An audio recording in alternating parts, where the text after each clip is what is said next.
Hey guys, it's Jason. Welcome back to Martial Arts Theater 3000. This is the Game of Clones. It's called Enter the Game of Clones. We're going to be covering the box set today.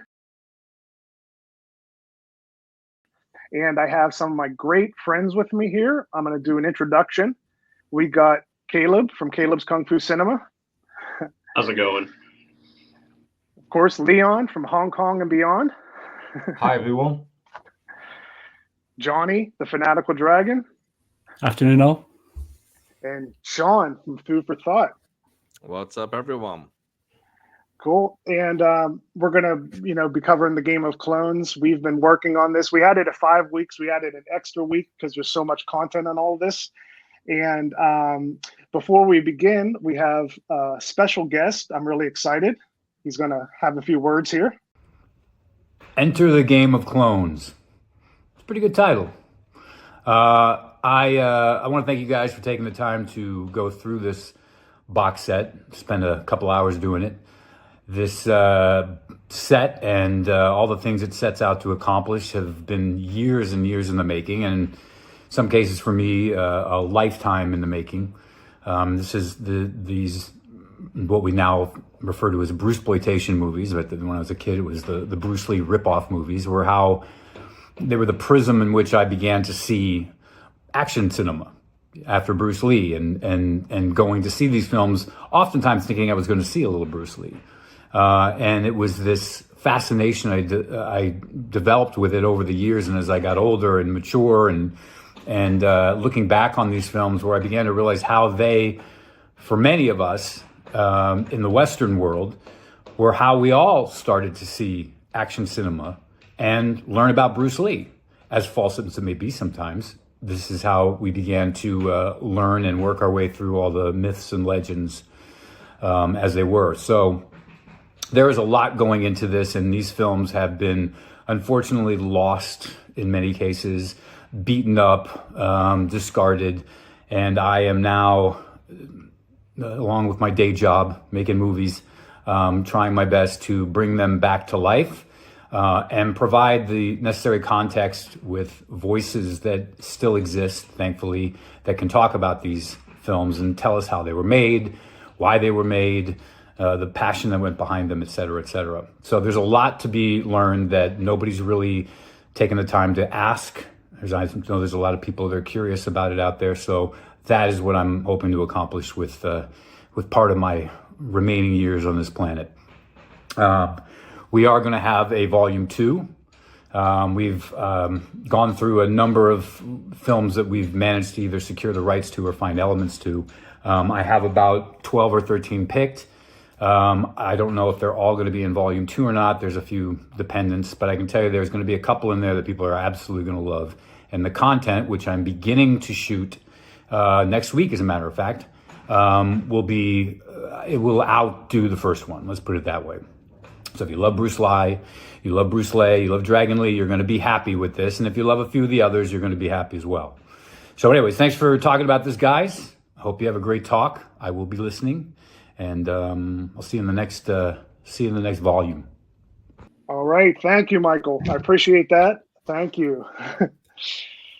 All right, guys. So since we have such a big box set, I thought we'd jump right in, and I'll take, from the top. So we're basically going to just discuss a disc at a time. And on the first one, since there's only one movie, you could just give your overall take on the box set, or overall first impressions, and your opinion on Enter the Clones of Bruce. So, like, if there's a movie you don't have too much of opinion on it, or you don't want to say much, you could talk more about the other one, or however you guys feel, So, Cool. So disc 1, Enter the Clones of Bruce. I saw this in Manhattan, and I got to meet Bruce Lee. It was such an experience flying in to do this and seeing it on the big screen. And I know Leon got to see it on the big screen too. Well, you saw it before that, but seeing it on the big screen just blew my mind. And I thought the documentary, what struck me so much about the documentary is that I was expecting just Bruceploitation from the get-go, but the nice intro they did about Bruce Lee when it got the Shaw brothers, and just I mean, I'm such a Shaw Brothers head that if I can even get the little nugget or the littlest thing about Shaw Brothers, I just like get so giddy inside, like get back behind the scenes footage and all that. So I was like goosebumps central just seeing these workers go in, probably having a shitty day to set up some lights or something, you know. But I was just like goosebump McGee in that theater, like, oh my God, they're talking about Shaw Brothers. Or the behind the scenes, and then of course the Bruceploitation stuff was great. So moving with Bruce Lai. I was so like touched from his story. So great to see Bruce Lai, and I just was blown away by the insights, how they kept it lighthearted, the tongue-in-cheek nature of it all, and I thought it was awesome. It was amazing. So that's like, of course, how I feel about the Clones of Bruce. The box set itself, I don't think I've ever got a Severn like item before or disc. I was so impressed. I thought it was great. I wanted to ask you guys, someone might have been Fanatical Dragon. Did you mention your like the words on it are gloss for you or raised on the cover of the box set? No, just like spot glossed. So there's like there's that like ever so slight sheen around the text. But and so that feels, the printing on it feels a tiny bit different because of that gloss, but it's not like debossed or embossed. Yeah, mine is absolutely flat. Mine is like absolutely flat. Mine's the same as Dragon's. Yeah, it's like mine's just like that too. Yeah, got like a sheen to it. Mine is flush. Maybe I had like a super early one or something. It's not like you only like. I mean, you feel it differently because it's got that sort of sheen print to it, but it's not like it's raised or lowered from the box. Oh, cool. So I think it's probably there's not different versions of that. There's different versions of the book, I know, but I think there's just one version of the set. Oh, different versions of the book. Interesting. Well, if you got the book through Severn, it's different to the one that people would get through Amazon. Okay, so there was like a funding. Maybe the book doesn't cover the bonus disc in it or something. Oh no! Sorry, I'm confusing the issue. Not the book that's inside the box set, like because you got the super hyper Bruceploitation fan bundle where you got like the poster book. The poster book, the separate poster book is the one that has different versions. But the box set, there's only one. But all of ours will be the same. Oh, cool. Yeah, actually, the poster book wasn't in the bundle. I just was like, I had to buy everything. Me too. Me too. That's exactly what I did. I had to scoop them both up. Yeah. Yeah. But yeah, I love it. And to get a little technical, Dragon's the one that taught me this. Like, I hate on DVDs or Blu-rays when you're watching them and like you go back to watch them, it doesn't start in the same spot. You know, Severn was really good with that. They put in the extra stuff. I was a little bit like, I thought the hard of hearing, which is a good thing, of course, for deaf people, but I thought it was very overbearing, the subtitles in this, if you put them on. I thought the hard of hearing, like, I mean, if a cricket moved, it was telling you on this one. You know, I was like, wow, this is the most hard of hearing subtitles. I mean, if a twig, I had so much, it was unbelievable. But that's not like a knock on it. I was just like, wow. But yeah, I love the set. I thought it was great that every time I started it back up, I was right where I started, you know. And I thought love the digipacks, and the book is premium, and yeah, I was really impressed. Yeah, so cool. I go over to Caleb. What were your initial thoughts, if you'd like, or in discuss Enter the Clones of Bruce? Yeah. So I said this to Jason and Leon. I think I said this last night, but if we're being honest here, I probably only liked half of the movies on this set. However, that's not a knock on anything. I still think this set, you know, regardless of, you know, the quality of the films or whatever, I think the set should have been released anyway. You know, I'm not going to sit here and say, you know, oh, they shouldn't have put this film on the set, or they should have put that movie on the set. You know, because I think, you know, when it comes to this genre, something that I'm still very new to. I didn't know a whole lot about Bruceploitation. My experience with it is very limited, but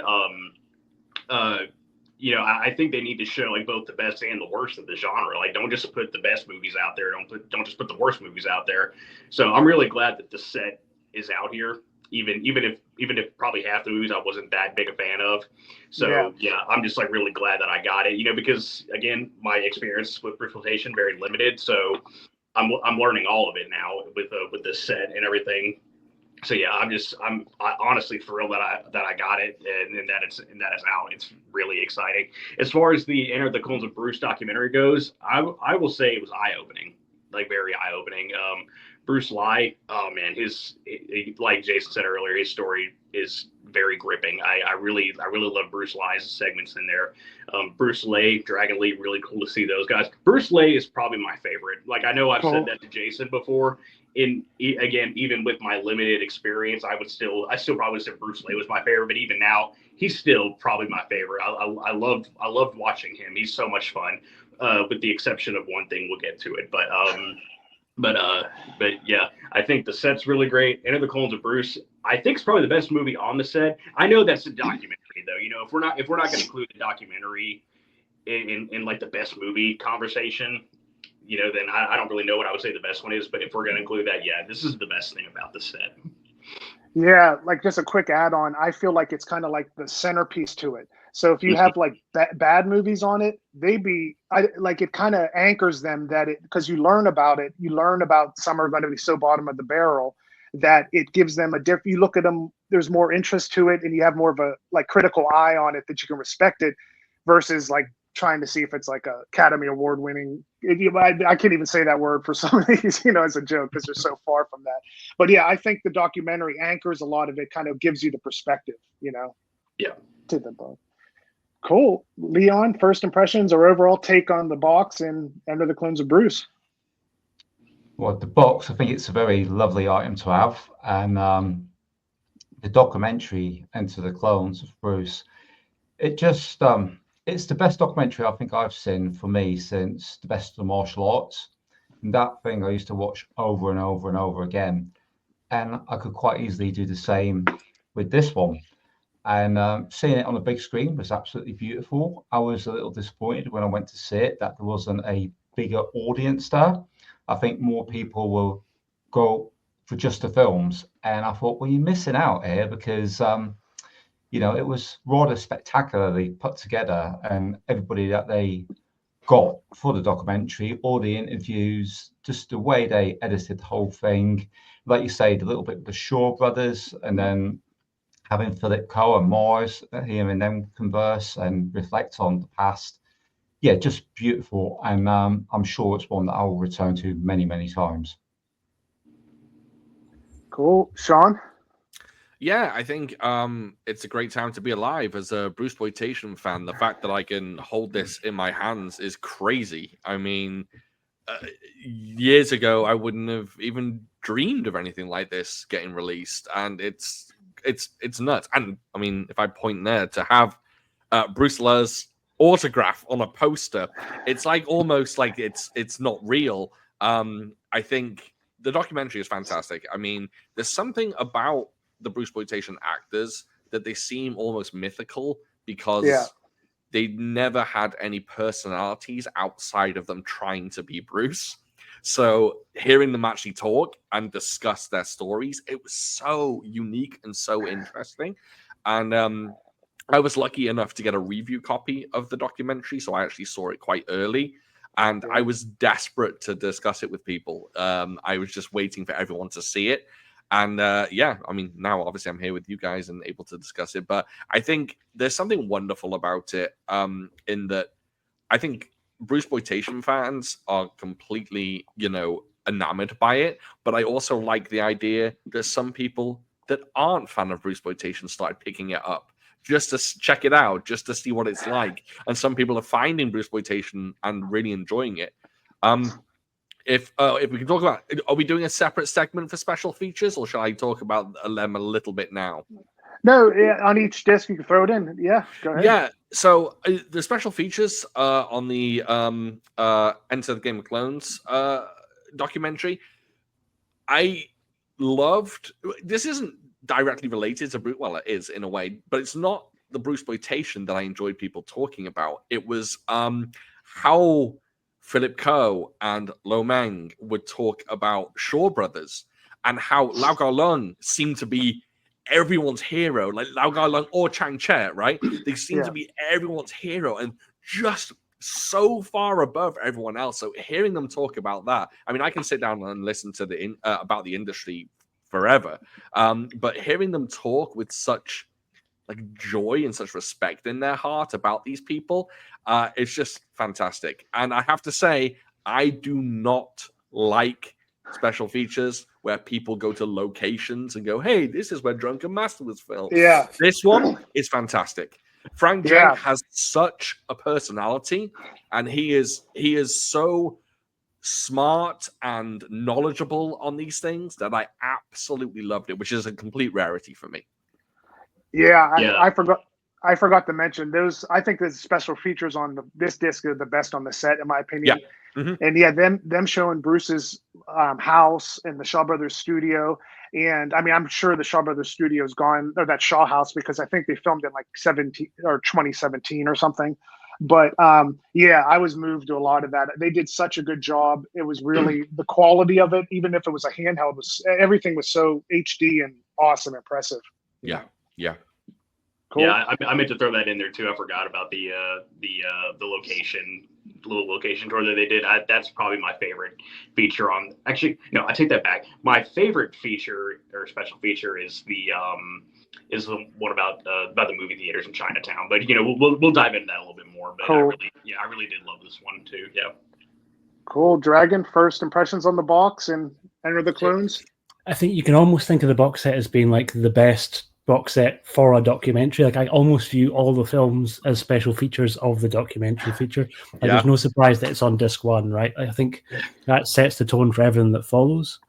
And it's just, an incredible achievement. As a few other folks have said, as Leon said, like, seeing Philip Cole was the thing. As much as I loved seeing the various Bruces, Philip Cole was the one that emotionally sucker punched me, because he died so kind of quickly after that, right? And Philip Cole was a huge part of the movies that I kind of really adored growing up, and his fight against Gordon Liu at the end of 8 Diagram Pole Fighter, probably within my top 3 fight scenes of all time, right? He was incredible, and he was so deferential to Mars, which was kind of cool to see. Like, you hardly ever see Mars getting propped, right? And it was just really sweet, and I think that happened totally by accident. Like, they weren't expecting Philip Cole to turn up, and I think Mars just threw him a bone because they were paying those guys for the time that they were giving, and at that point in time, all these guys are sort of struggling for money. So I think it was so cool that they kind of got a chance to be brought together. Loved seeing Lo Meng in there. Yeah. All the Shaw Brothers stuff for me was just an absolute treat. But I thought didn't know how it was going to be, because I'd seen, like Jason, I'd never picked up a Severin release before, but I had seen one other documentary by David Gregory before. Like, he made the Lost Souls, the documentary about the making of the island of Dr. Moreau, which is insane. Like, you absolutely see that documentary if you haven't. But that was like a deep dive, laser focus on one movie. So I was like, how's this dude going to handle like an entire genre in a way that somehow makes sense and is coherent? And he pulled it off. Like, I think it was an amazing snapshot of a time period, but never felt overloaded in any one area. Everyone's still, although the interview clips were quite short, the stuff that they chose to use was all kind of really super on point. Yeah. It's so cool seeing Sammo Hung in there, because he hardly ever speaks about this stuff ever, right? Yeah. And so I think all the people that they got were just really valuable. And I think from what Michael Worth had said, the first cut was 3 hours, and the version that we get on the documentary in the end is 94 minutes. I was going to ask you guys that saw it at the cinema, did you see the same cut, or did you see a slightly different edit when you saw it in the festival? Okay. When I saw it, it was the same, because David Gregory, before he mentioned it, he said he had to get it down to the 90 minutes, or wanted to get it to the 90 minutes, and which is something we should discuss. 90 minutes is the theme of every movie here. When I went to hit it, oh, how long is this? Hour 28, hour 30, every time, you know what I mean? Right on the money. But later, I'll bring it up later. I found out why that is, later on. But yeah, it was the same cut. Yeah. I thought it was cool that they basically gave us all that extra stuff. So I know, Sean, you said you're not normally a fan of special features, but I kind of viewed it all as all those extra little chunks. Yeah.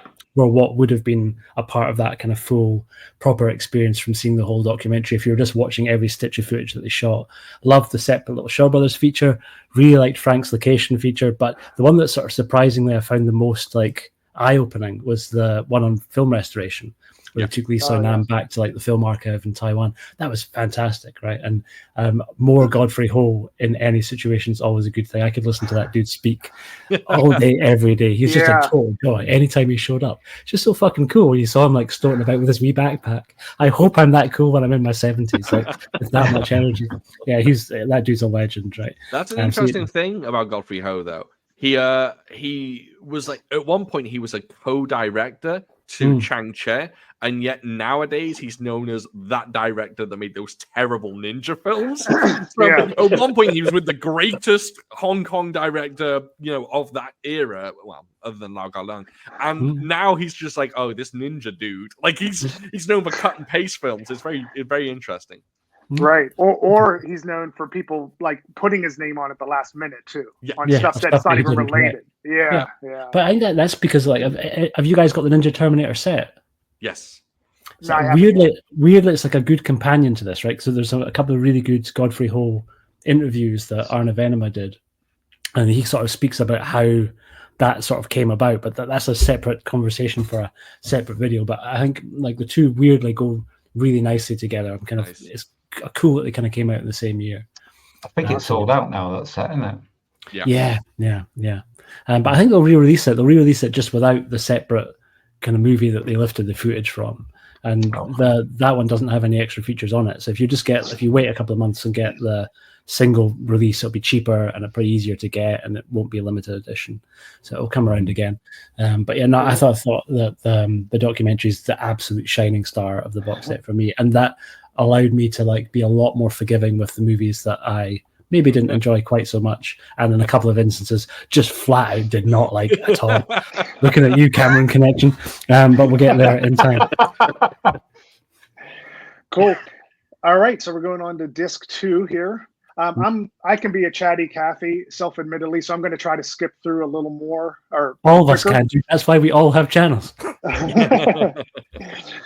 Yeah, Clones of Bruce Lee. This one's not one of my favorite. I don't know why. On paper, it should be like your favorite thing ever if you love Bruceploitation. But some of the fights in it, like especially the fight at the end of Dragon Lee and Bolo Young, who I adore, that fight is like so clunky. I don't know why. That fight is just like really odd. And it's fun for like the grindhouse laughing, get a theater laughing element. But overall, it's like not high up for me on that one. But I do enjoy it. And when Dragon Lee is fighting Bruce Lee, it's like, I don't know, that's like peak Bruceploitation, even if it's good or bad. That's like, what is happening here? So Clones of Bruce Lee is crazy, but it's not one of my favorites. Enter Three Dragons has really good fights, but the plot, that plot, I think they wrote on a napkin like 5 minutes before filming, and it's just, that's the problem with Kung Fu movies. They can have the simplest plot, like, so simple, and sometimes they'll put that aside and then the fights are great, or sometimes they make the plot so convoluted about the simplest thing that at gunpoint I probably couldn't tell you the plot of Enter Three Dragons. I know that guy like diamonds, and he's like gangsters won't leave him alone, and like there's like 12 people in that film called Dragon. Oh my gosh, I know. The jury is still out. I have to ask Michael Worth. So in Enter the Clones, there's a guy, Bruce Lai, Lai. Then in Enter Three Dragons, I think there's also a guy named Bruce Lai, Lai, the guy at the beginning in the yellow tracksuit. But I don't know. And I was thinking, for the documentary or for the stream, I'll call him Bruce Lai 3. And I'm like, oh, whatever. We don't know his name. And then there's a Bruce Tai who is Charles from Clones of Bruce Lee. So I think that's part of the charm, getting lost in how many Bruces you have, But Enter the Three Dragons, I do like more than Clones of Bruce Lee for the fights and Philip Ko, Philip Ko is the enemy at the end. He brings it up because I too love Philip Ko. I think he really there's Leon with his there we go. This is Leon's for the hearing impaired section. He's going to give his takes. But so Enter Three Dragons had some difficulties with too, but I enjoyed that one more, even though the plot is like, what the heck's going on, So how about you, Caleb, for that disc 2? I actually liked Clones of Bruce Lee more than Three Dragons, and I think it really just boiled down to entertainment. Clones of Bruce Lee, I did not give a shit about what was going on. Like it was really just, okay, there's a bunch of Bruce Lee clones and there's some fighting, and it's fun. Like I had a lot of fun with that one. It was great seeing John Ben, which I will throw this in there, the little interview with him that Michael Worth did. Amazing. Really good interview. I love that. That was sad. Yeah, it was. But yeah, I think just on an entertainment level, I like Clones of Bruce Lee more. Enter Three Dragons, I did not like it at first, but as it went on, I was like, okay, this is actually pretty fun. Like this, you know, as the movie carries on and then the fights start happening, they're firing on all cylinders with the fights. I remember like whenever the finale was going on, like Dragon Lee comes in there at the end, but then you also got like Bruce LAI fighting and all that. You get them fighting. Like, so whenever that started, I was like, damn, this is cool. I really like watching all those fights go down. But yeah, like for the first half of Enter Three Dragons, oh yeah, I was really confused. It's like, are you Dragon? Yeah, I'm Dragon. Like, where's the other dragon? Like, I'm Dragon. It's just weird. And then why is Dragon Lee playing a character named Bruce? Like, what? And then there's two other dragons. I don't get it. I don't know. But I mean, yeah. If I had to pick which one I like more, I like Clones more. But I will say, Enter Three Dragons had a absolutely stellar finale. Awesome, Leon. Well, as you can see, I have a thumbs up and a thumbs down. So that means I'm somewhere in the middle. Yeah. Okay. I thought you were going to highlight one of them. I thought you were going to highlight one. No. That's just I'm somewhere in the middle. Clones of Bruce Lee, I haven't watched on this actual disc release. Yeah. This one, last time I saw it was on a YouTube viewing, and it was actually the one that made me think, okay, maybe I need to explore a little more, because I enjoyed the fights, as Caleb said. I thought there were a lot of fun in this. I love having Bolo in there. Anytime Bolo's in, I'm sold. And yeah, I was looking forward to getting back to it, because I thought that when I saw this one, I just didn't quite enjoy it as much as I did the Clones. Enter Three Dragons, it was just, the story was so ropey on it.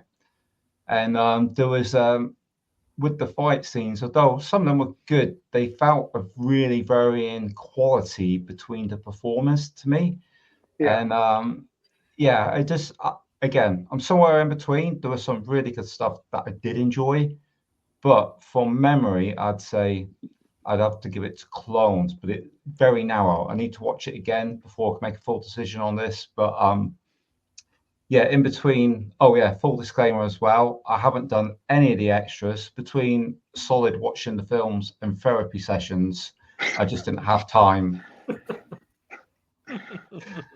Cool. But yeah. You need therapy for watching these. Yeah. Is that what it is? You need Bruceploitation therapy. I've been having dreams. While I'm going around going,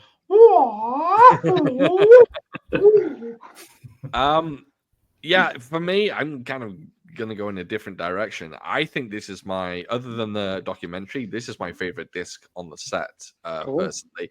Not because the films are stellar, which, you know, I like them. I actually like both films, but for me, this encapsulates Bruceploitation.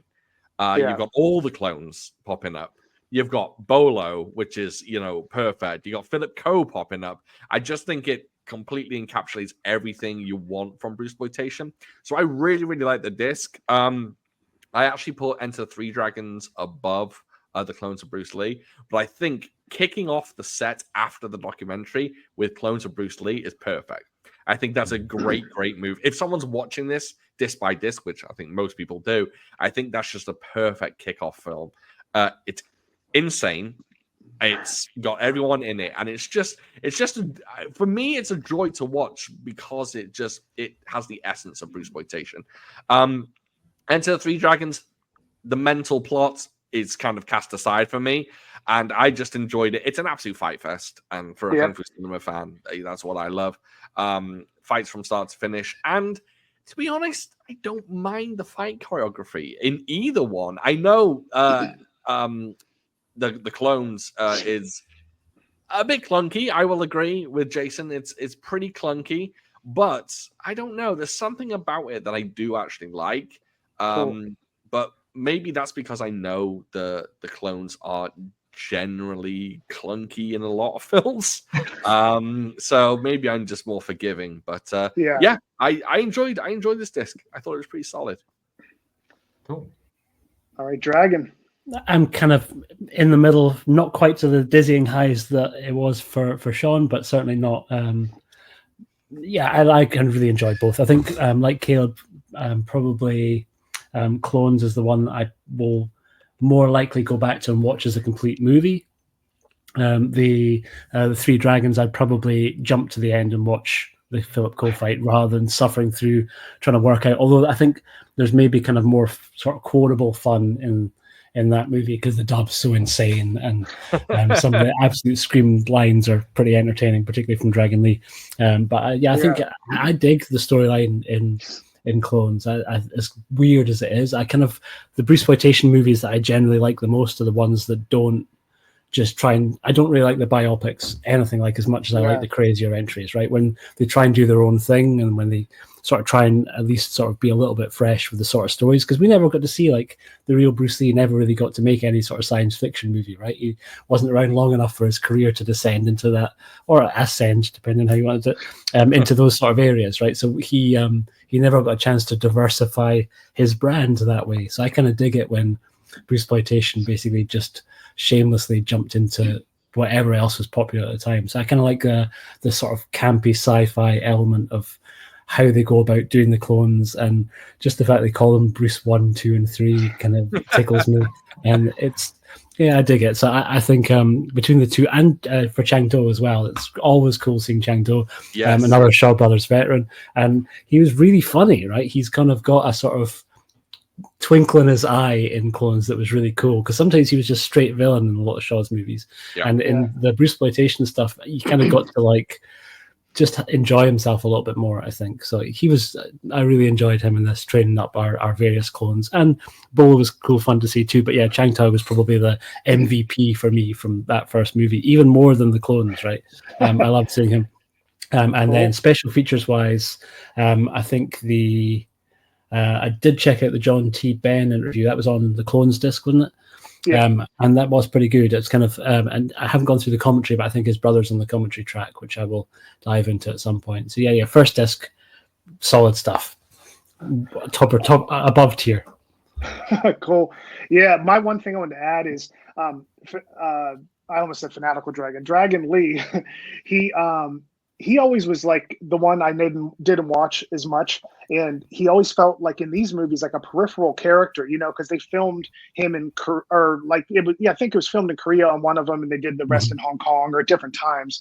So not only is he such a character of Bruceploitation, like he's like not even like, doesn't feel like a real person. It feels like a character that he's just kind of sidelined in a lot of these. So when it got to some of these later ones, and I got to see him branch out and not do the Bruceploitation the whole time, it's like, okay, that's the moments for me where that's why you kind of like, it takes it up a level for me, where Bruce Lee is trying to get away from the Bruceploitation. Bruce Lee is trying to get away, and Dragon Lee is not thumbing his nose every 5 seconds. He's busting out shapes. yeah, that little whatever that is.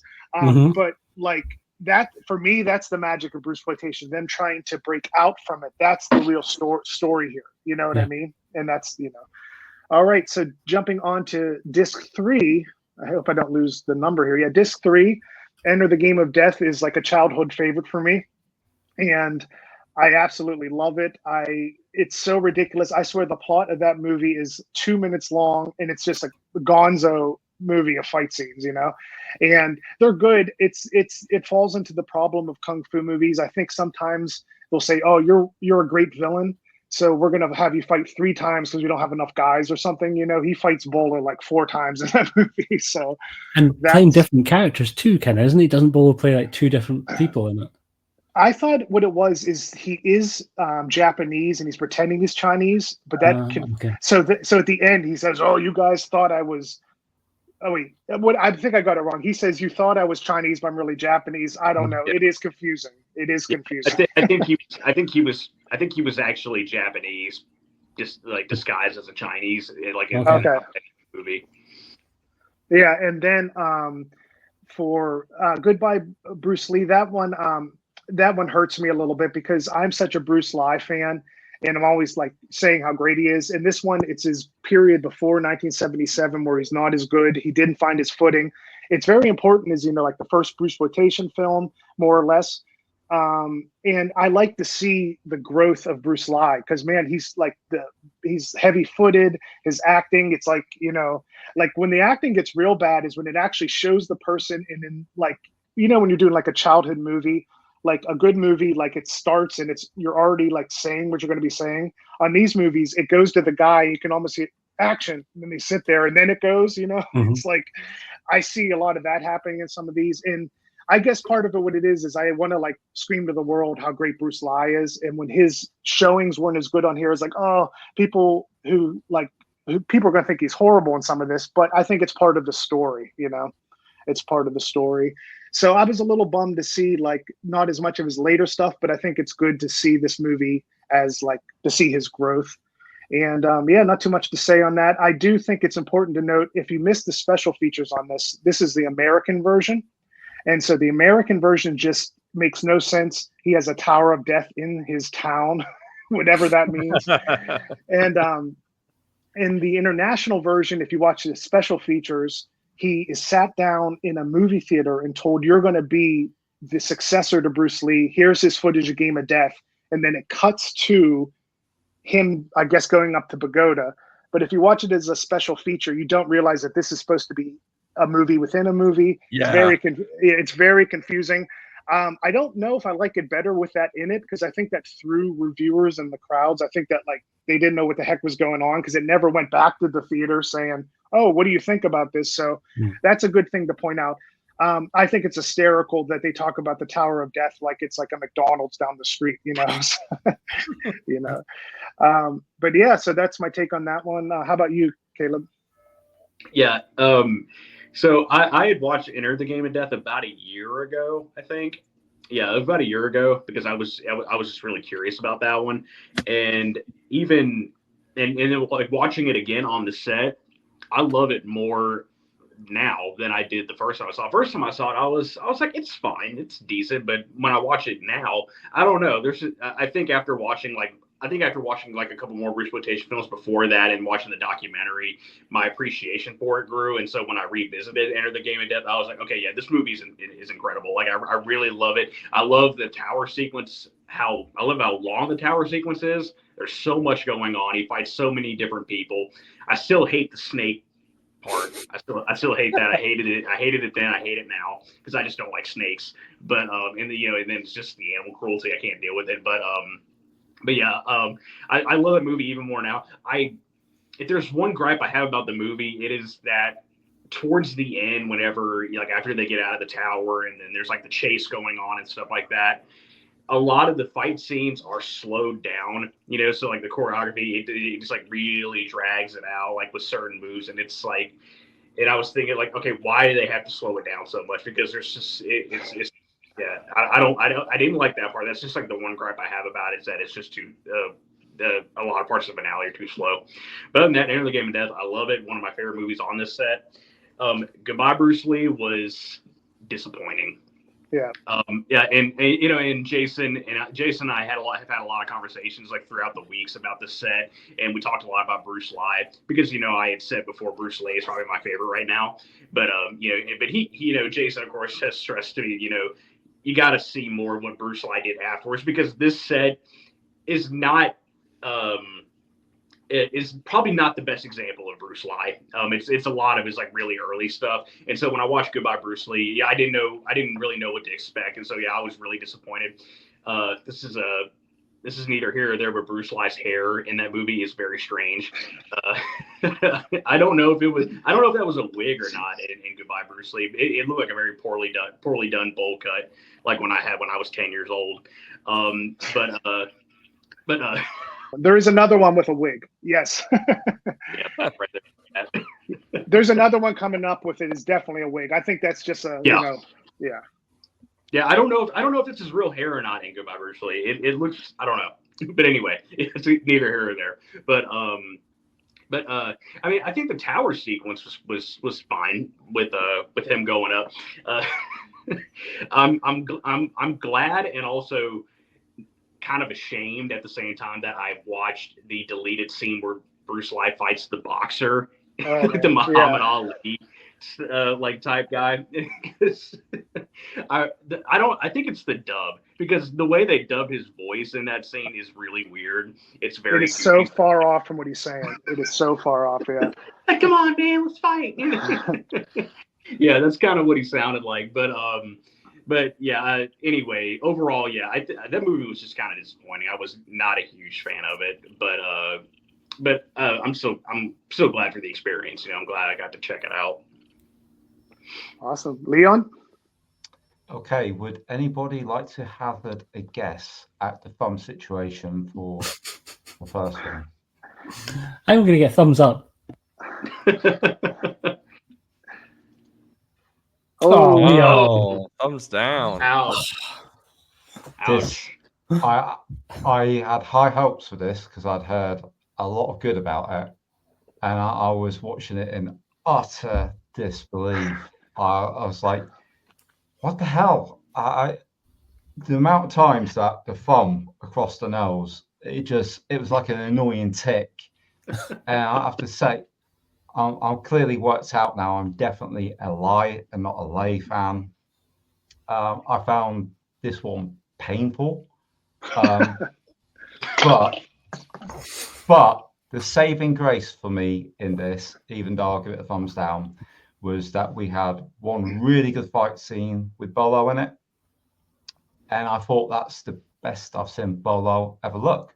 So I would definitely return to it, even though I'll give it the thumbs down. I think I need different elements to my films to, please me. And story is a big part of it for me. Even in a Kung Fu movie, believe it or not, I do need to grab onto some story. And I just didn't like the way it carried on after the tower, even though that's got, possibly my favorite fights in it. I was, very disillusioned with Enter the Game Death. I expected to like it a lot more than I actually did. Now, if I click on to the next one, anybody want to hazard a guess? If you went thumbs down for that, you have to do a thumbs down for the other one. I agree. I can't fathom you giving Goodbye Bruce Lee a thumbs up. No. There we go. Oh, in the middle. Wait, I'm confused. No, sort of. Okay. Mainly down, but I give it a tiny thumbs up. And now you have to hear me out here. Is that mini Jeremy Beadle hand? It's a bit like Scary Movie. No, take my good hand. Take my hand, child. Take my hand. I love that movie. My other hand's not strong enough.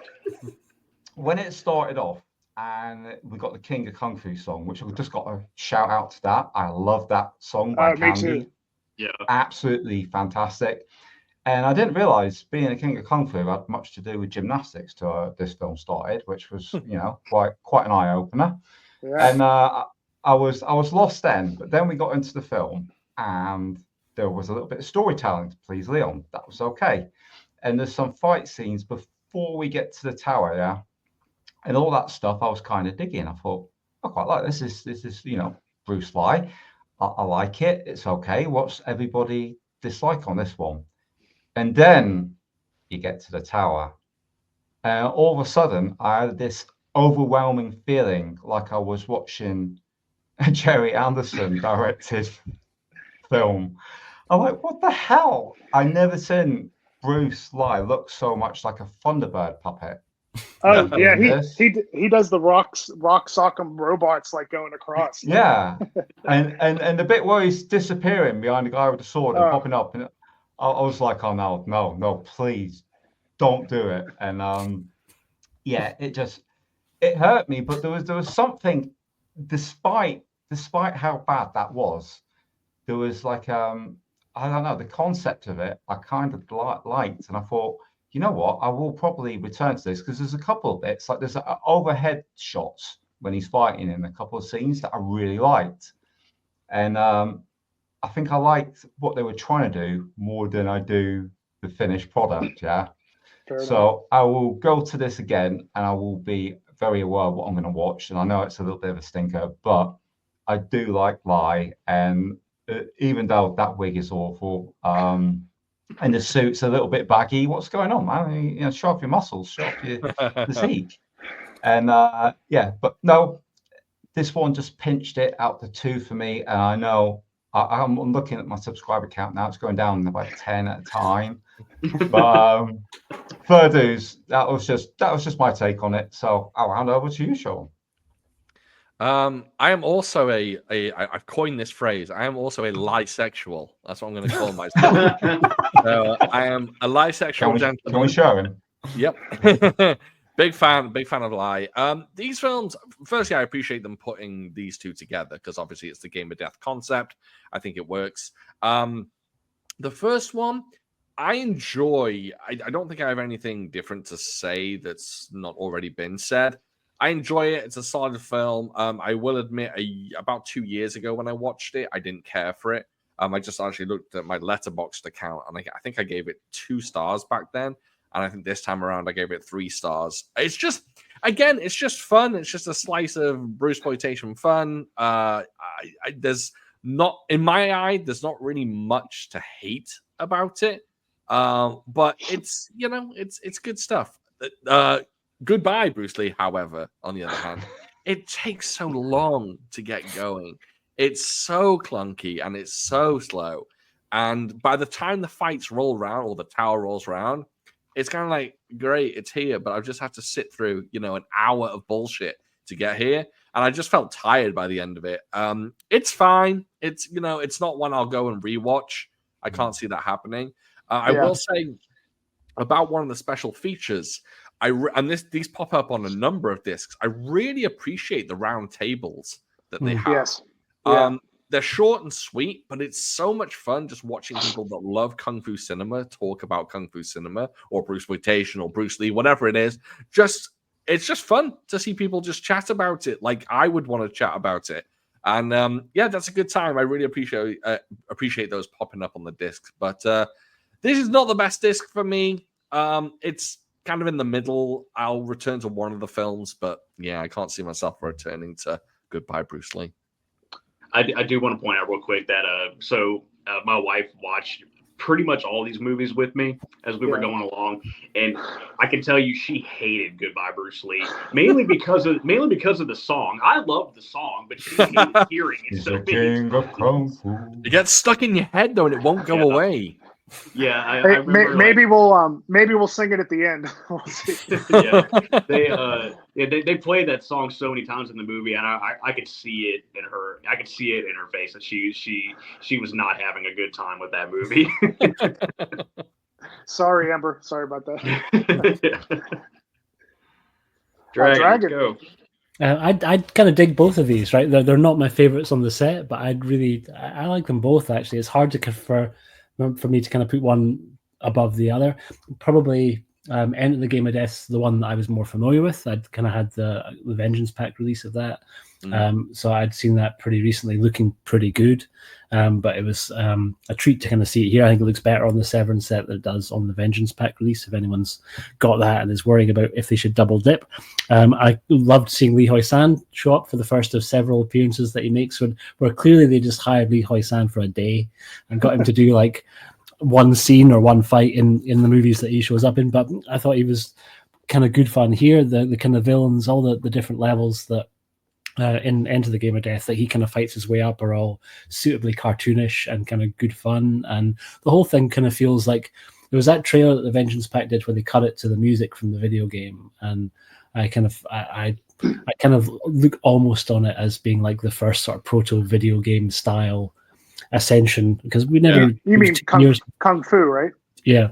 Oh yeah. Because it took years for us to kind of actually see what kind of Bruce Lee was intending to do properly when the kind of the assembled footage came out. So this was weirdly prophetic in a few places where they got a couple of things oddly close to what Bruce Lee was planning, like the whole red light means death, and kind of that one when he's fighting the two guys together.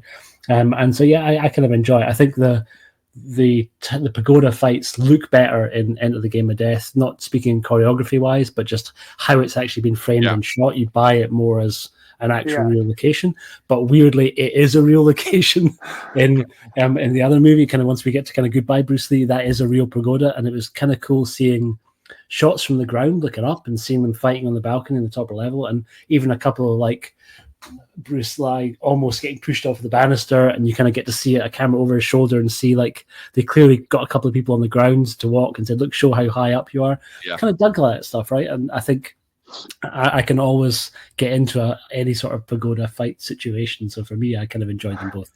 Goodbye Bruce Lee, definitely slower, but like Leon said, I like the fact that they tried to do a little bit more of the story, the whole kind of him thinking that he's doing the right thing of trying to save somebody at the beginning, and it's just like a very elaborate kind of con by this guy staging his own death. Pretty good fun, right? I think we could have probably done without the stuff in the movie theater, because that does confuse the plot. But I kind of like them both. The Candy song, yeah, it's pretty funky. I liked when they used instrumental versions of it too. There's a couple of places where they kind of did like other riffs on that.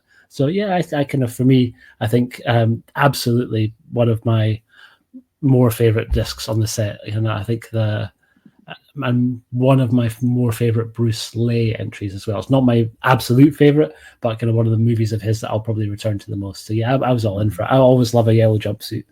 Always keeps me happy. Yeah, as a little piece of trivia, so Kung Fu obviously is like based on Game of Death, but did you know that Wheels on Meals has an influence in that? Like they're named after characters in that? Did you guys? Yeah. Someone told me that. I was like, really? And I Wikipedia'd it or wherever I saw it. I was like, wow, interesting. That's like a strange mashup, Because it was called Spartan. Was it called Spartan X when it came out in Japan? Yeah. And so I think the title of the game itself was also called like Spartan X when it came out. So you're kind of playing the characters named after Jackie's character in Wheels on Meals and stuff. But yeah. Good stuff. It's called Kung Fu Master in the States, or Kung Fu Master in the arcade, and then it stripped it off the Kung Fu on Nintendo. So yeah. All right. So I mentioned this to Leon earlier. He's going to take us out through the next discs. Okay. Right. You do not know how happy I am that Leon got these. Yes. Right. So disc 4, we've got 2. We have The Dragon Lives Again and Bruce and the Iron Finger. So for The Dragon Lives Again, would anybody like to guess what I have on that? If you don't have a thumbs down, you're insane. I'm gonna go in the middle. For me, knowing Leon, I'm saying definitely thumbs up. It should be better be a thumbs up. Yeah. Hang on, no, that's the wrong one. That's not The Dragon Lives. Wrong one. Okay. Wrong picture. Okay. They're so small on there. I thought you meant the thumb up. I was right. Yeah. God damn it. So this I think I enjoyed it. It was just a little bit strange. But that being said, I absolutely love Bruce Lee Young. I think I came across him first in Magnificent Bodyguards, probably, and then a little bit later in Broken Oath, which I absolutely adore his performances in those. He's one of those dynamic kicking guys that he's just electric, isn't he? He moves so sharp, so fast, so on point. That side of it I really, really loved. And usually I do like films that are a little bit out there, fantasy-ish, as you know. I like stuff like Robo Tricks and all that stuff. But I think it just bit off too much for me, with having the man with no name, Eric Tang being Popeye. I was like, Jesus, I just can't get my bearings here. Half of me absolutely loves this film, and the other half of me absolutely hates it. But and then we had the erotic ghost story sort of segment where you got the women in the bath together. I'm like, yeah, I really think this is great. Give it to me. I want to join in. But yeah, Dragon Lives Again for me was an absolute mixed bag. But I love that we have this, and it's the same with all of the titles, even the ones I've given thumbs down to. Yeah, I'm just rating it as a film, but the experience on all of them has been outstanding, and I had such a good time with this. And like you say, if something's so bad it's good, that's perfect. I can dig that. As for the other one, Bruce and the Iron Finger, come on guys, what did I vote for on that? Thumbs up. Thumbs up. Where are we? Bloody hell, I really need a bigger screen here. Is that the one? I think that's the one. Oh, double thumbs up. Double thumbs up. Nice. Double thumbs up. I mean, holy hell. Light is on form in this one. And of course, again, we got Bruce Leung as well. And yeah, the two of them combined and the scraps in this are really, really good. We do have story in there. And I think it flows really, really well throughout the film. Some good stunt work in there. I like some of the camera work. I like you got the Ku Feng in there. I mean, shout out to him. You know, what a great villain. And yeah, I love all the elements in Bruce and the Iron Finger. I wish I could comment on the extras, but I haven't done this yet. But this for me, yeah, it's a win. I really like it, especially Bruce and the Iron Finger. That's one of the standouts of the set for me. I absolutely adore that film, and I will be returning to it several times. I told Shaz, even though she fell asleep, I said, I'm going to get you on a day when you're not tired and you're going to watch that one, because I think it's well worth your time. Awesome. Yeah, so I'll pass over to Sean. What did you think of Disc 4? Yeah, this is a good question because so The Dragon Lives Again. Personally, I think they put the worst film with the best film. The Dragon Lives Again. It's too much for me. I love goofy, stupid comedy, and I think this one just pushes the envelope a little too hard. And I got tired of it. Now, don't get me wrong. I imagine a lot of people will love this film because it is one of those so bad it's good, and you can get friends over, drink some beers, and watch this and have a grand old time. And for me, I don't know. I just couldn't get into it. And I love Bruce Leung. I think he's fantastic. Again, like Leon said, he's just incredible to watch when it comes to fight scenes. And in this film, he has so much charisma.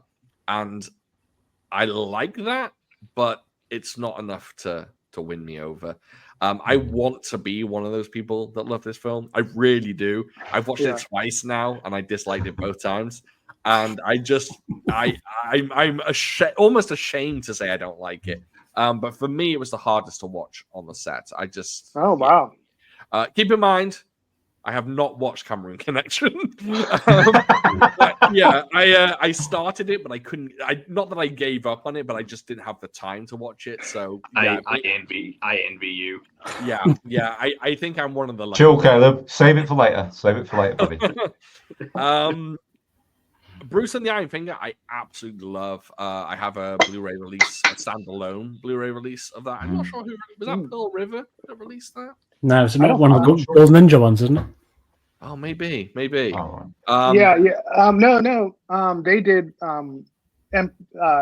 Dragon Strikes Back. I'm sorry, they did the Gold Connection. So yeah, I don't know who did that. Interesting. Yeah. Oh, they might have. I'm not sure. Yeah, I had that a while ago when it got released, and I've watched it plenty of times. I very much enjoy it. I think it's a fight fest. Seeing Ku Feng complain that sex ruins his kung fu. I mean, come on now, you can't go wrong with that. I think it's great. It's like it's almost like a giallo film. It's like a kung fu giallo film, just a bit cheesier. And it's just super enjoyable. I have a great time with it every time, and I think it's definitely one of the kind of, I wouldn't say top tier Bruceploitations, but it's up there as one of the better Bruceploitation films. It doesn't reach the dizzying heights of Dynamo or the Llama Avenger or something like that. But it is just very, very enjoyable. I have a good time with it. I love the combination of the two Bruceploitation actors. And when I told my wife I wanted to show her the Iron Finger, she was not happy. She very much questioned me. No, a good time. And again, it has a round table on it. I love that. The reason why I'm looking down is I'm looking at the special features. Yeah. Oh, one thing we haven't mentioned so far, Michael Wirth's introduction to all these. So cool. Such a nice little addition. I watched every single one with that intro, and it's just nice to hear him, give us a little information about the film before we go into the film. And that's such a nice little addition there. And then, of course, there's deleted scenes, which fair enough. I think it's very interesting that we're getting deleted scenes. You know, all of them aren't necessarily great, but it's nice that there's footage out there that was removed from the film that we now get to see. But yeah, solid disc all in all. But I really one day want to be one of those people that love The Dragon Lives Again. And I will watch it again. I will try. Unfortunately, I don't drink, so I won't like it for that reason. But maybe I can take up like heroin or something and watch it again. And, I might have a good time. Maybe just leave the film. Yeah, I do want to add real quick about Michael Wirth's introductions with these movies. I love those too. That's also one of my favorite things about this set, because I feel like with a couple of these movies, I probably would have had a really hard time understanding some of them if it were not for Michael Wirth's introductions. So yeah, I'm really context. Yeah, it definitely helped with the context with some of them. So yeah, I'm really glad that they threw those in there. That's one of my favorite things about this set. And I do want to backtrack for a second too. Goodbye, Bruce Lee. My favorite special feature is on there, which is the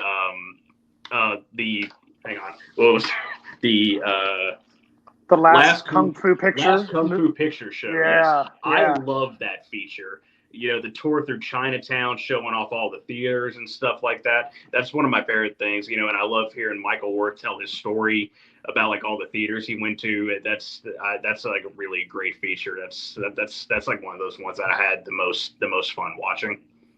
Yeah, I think we can all agree, like, Bruceploitation needs context in a way. Like, yeah. I know Leon and Caleb, you guys listen, I think maybe Dragon to a lot of the Clones cast before you watch some of these. I think that's a great way to do it, because I don't know, like, yeah, it just needs context probably. Like, if you watch Drunken Master 2, I think anyone can just be like, wow, you know? Yeah. But Bruceploitation, it at its worst, it still falls into this such a zany genre that's part of the fun of it, you know? But yeah. Right, Dragon's turn. This disc, another winner for me. The 2 thumbs up for both of these, right? I think Dragon Lives Again, I'm sure, is going to be the one that is probably, for people maybe not huge fans of kind of martial arts cinema or kung fu cinema, I think it's going to be the most popular one on the box set for a lot of people. It's not my favorite one on the whole box set, but I really enjoy it.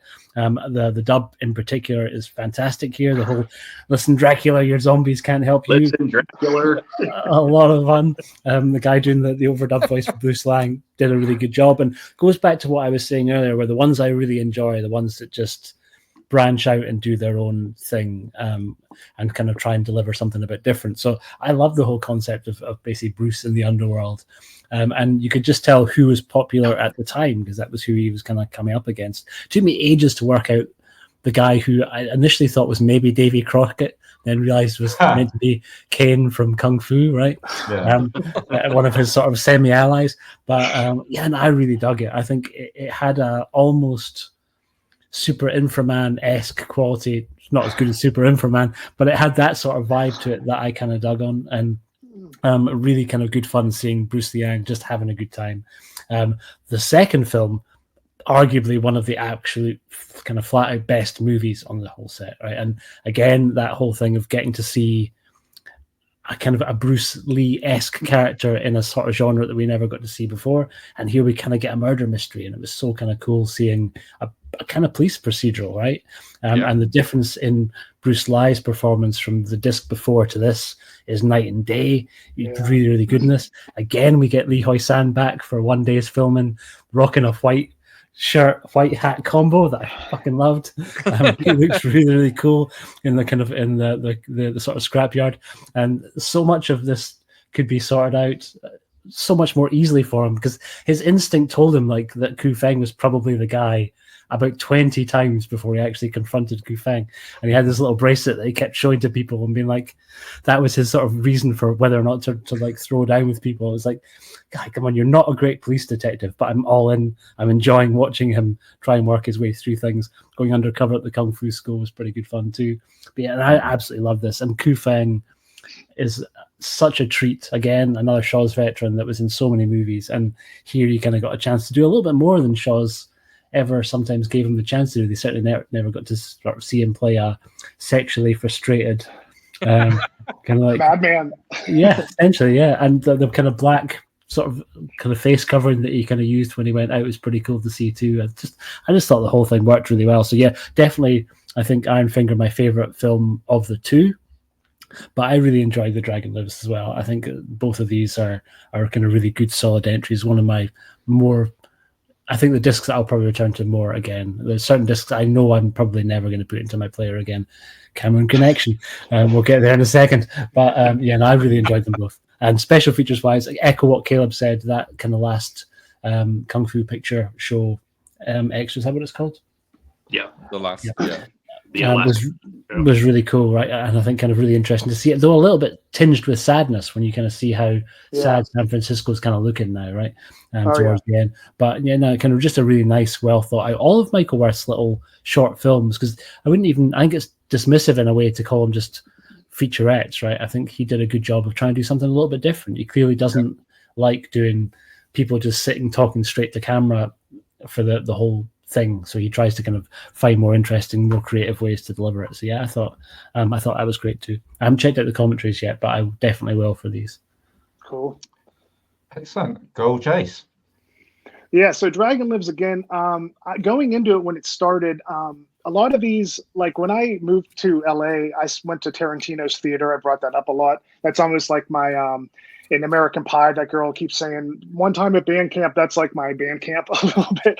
Like that gave me like such an introduction to how you can see these movies, how if something can be so slow that the audience can just crack up at one little thing and it makes the movie go to another level. So watching movies through that lens, I can love like some of the ones we're going to get into later, mostly. But Dragon Lives Again, I thought was going to be like that, but it's so over the head, hits you so over the head with everything that it kind of, and it goes in circles. Like I think they only had like 3 sets. It felt like every time there was an important fight, they'd go to the rocks, outside of the rocks, and then they were in the other sets. But I do like Bruce Long. They did a good job of everything seeming like a fever dream. That's something I wrote here. It's like really surreal. And yeah, it was good. It just was kind of middle of the road for me, maybe towards thumbs down, just because it's so over the head that it didn't have that subtle grindhouse thing where like the audience would laugh, but it just seemed too like I said, just like too on the mark sometimes for me, the humor. And then for Bruce and the Iron Finger, I absolutely loved it. I feel this shows Bruce Lee coming into his later period, where I say he like did a deal with the devil. I don't know what he did. It's just 1977. He's like, you know what? I'm here now and I'm going to fight awesome and I can act like really good. And and this isn't like fully into that, but maybe it is 79, I think, but it just, they did a different direction of this, of the thriller aspect. And and I don't know what's going on with Ku Feng. Like there was a sexual thing on, but he was turned. I thought he had rabies at time. His eyes were bugging out. He was just like I don't know. He cracked me up. In the fight, let me see here what I wrote here. Some other things. Bruce Lang is a great martial artist. The fight versus him with the slow-mo was like kind of iconic feeling. I thought that was pretty cool, and it was great. And I agree with everyone there. The Lux was such a cool documentary. The last Kung Fu Picture Show. And I had talking to Michael about that, and I could really see his emotion in that. And is that the one with there's funny things with Frank Zhang in the alley. A car comes and you could see him swear under his breath. And they're just like, forget that scene. And then Frank Zhang, I like seeing him do those forms in the street. I thought that was really cool. I didn't know he knew. That Hungar, wasn't it? Okay, maybe. Yeah, I'm not sure. I know Hungar does like a lot of. I think it was Wing Chun. Like that's how I'm remembering it. Yeah. Yeah, I thought that was a great. And they have good chemistry, even if they're not on screen together. You can tell they were having fun just running around the city, and And Dragon, you may know. I think that's Frank Zhang's hometown. I know he was like born in Kowloon, but is that where he was stationed out of the U.S. or like where he lives mainly? No, he's in Oakland. Oh, right, but that's where they were at, though, wasn't it? Really? Oh, I thought they were almost. I thought San Francisco and Oakland are quite far away from each other, aren't they? No, they're like basically the same. They're basically the same. Okay. Then so that's like where they were at in Oakland. Cool. Yeah, and that's where Big Trouble in China is from, that Chinatown. Mm-hmm. So that was cool too. Yeah, Dragon Lives Again. much like Leon, I loved everything about it, and I also hated everything about it. It's definitely S tier as far as like entertainment goes. I was having a blast with that movie, but at the same time, I was also just sitting there like, what is happening? Because there's just so many bizarre things. The ending threw me for a loop with Bruce like floating up and away, and it's yeah, but Bruce Long fighting was great. He is an incredible martial artist. It's a lot of fun. The dub is hilarious in like a really fun way. I always talk about how much I love classic English dubs in these old kung fu movies. You know, listen, Dracula. Like that's like that line is going to stick with me for the rest of my life. Probably it will live rent free in my head forever. It's just so much fun, you know, and the characters. I know Sean wasn't a big fan of all the characters, but I did like seeing, you know, Popeye and Zatoichi and James Bond. I think the one in the white suit was supposed to be Scarface. I don't know, or maybe the Godfather or something like that. But yeah, was there an Indiana Jones in there? I couldn't tell. That was Kane, wasn't it? That was Kane. So. Yeah, okay. I thought it was Indiana Jones as well. I thought it was already Indiana Jones. Yeah. I didn't know who that was. Like I had to look it up because I could see him like with the hat and everything. I'm like, who is that supposed to be? And so I went and looked it up. I'm like, oh, okay, it's David Carradine. But yeah. I want to walk the lands like Kane in Kung Fu. Yeah, but Dragon Lives Again. That was pure entertainment. I'll give it that. It was definitely pure entertainment. That's something that I think I could throw on if I have a bunch of friends over. Not that my friends would probably hate me if I put them through that, but you know, I think it'd be a lot of fun. Bruce and the Iron Finger. I love that movie. Another one of my favorites on the set. I did have a bit of a gripe when it came to Kufang. There wasn't a problem with Kufang's performance. He was great, but what I didn't like was kind of just like the way they told the story with him, because, you know, like you were saying, or I think Dragon said it a minute ago, where, you know, Bruce Lee is kind of like the world's worst detective in this, but, you know, because as far as the audience goes, clearly it's Kufang, but you know, but Bruce Lee, you know, they haven't, in the other characters of the film, they haven't figured that out yet, and I think they probably could have done a better job with you know, making this seem more of like a mystery instead of just us knowing outright that it's Kufang. They even like say in the movie, like when Bruce Lee has questioned people about this, like, who does anybody know the Iron Finger style? Is like, oh yeah, Kufang does, and he still can't figure it out. And what I want to add on that, Sorry. I just want to add in there, like, it's so obvious to us, right? But when the moment comes where you think it's going to be like, it's me, they don't really have the moment where Kufang is revealed. You know what I mean? Like they're missing. The movie's missing that element, and like, not that you need it, but they're just like, I don't know what happens. There's no big reveal. No, they just skip straight to chasing him through the docks, right? And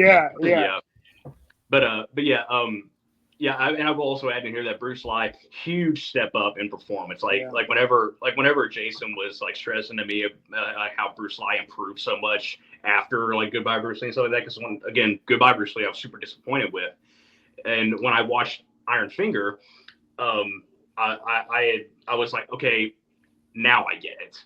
Like, because Bruce Lee is so incredible in this movie. His fight choreography is so smooth. You can see he's way more confident with his choreography. He's got like a swagger with him, like whenever he's like walking around and when he's talking with people and stuff like that.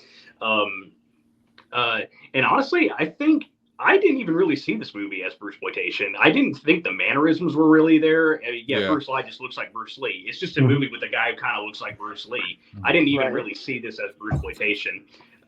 And I love the fight between Bruce Lee and Bruce Long. The whole chase through the building is really great. And fighting on the roof, that's all fantastic. Bruce and Iron Finger, one of my favorite movies on this set. Awesome. Yeah, I think it falls into Bruceploitation because they couldn't get away from it, and the advertisers, just because they were in it, it just fell under the umbrella, you know. And I accept that, but that's part of the cool part of the story is Bruce Lee trying to break away, and you can tell there's no thumb in the nose, there's no. And isn't he even in the titles? He's in his actual name too, isn't he? He's in his Ho Shang Do. Yeah, I think, but the problem is once it hits America, they just slapped Bruce Lee right back on the posters and all that, you know. And I heard at one point a producer or something held a knife up to his throat and said to him, "You're going to play Bruce Lee. It's going to say Bruce Lee. You're not going to." And like that's what made him go do Chinese stuntman, because he felt so like. I mean, that's like the worst thing you could ever do. You'd think you'd go to the police, but I guess who knows? It could be a triad related thing or something, But that's great. Not to be a downer, but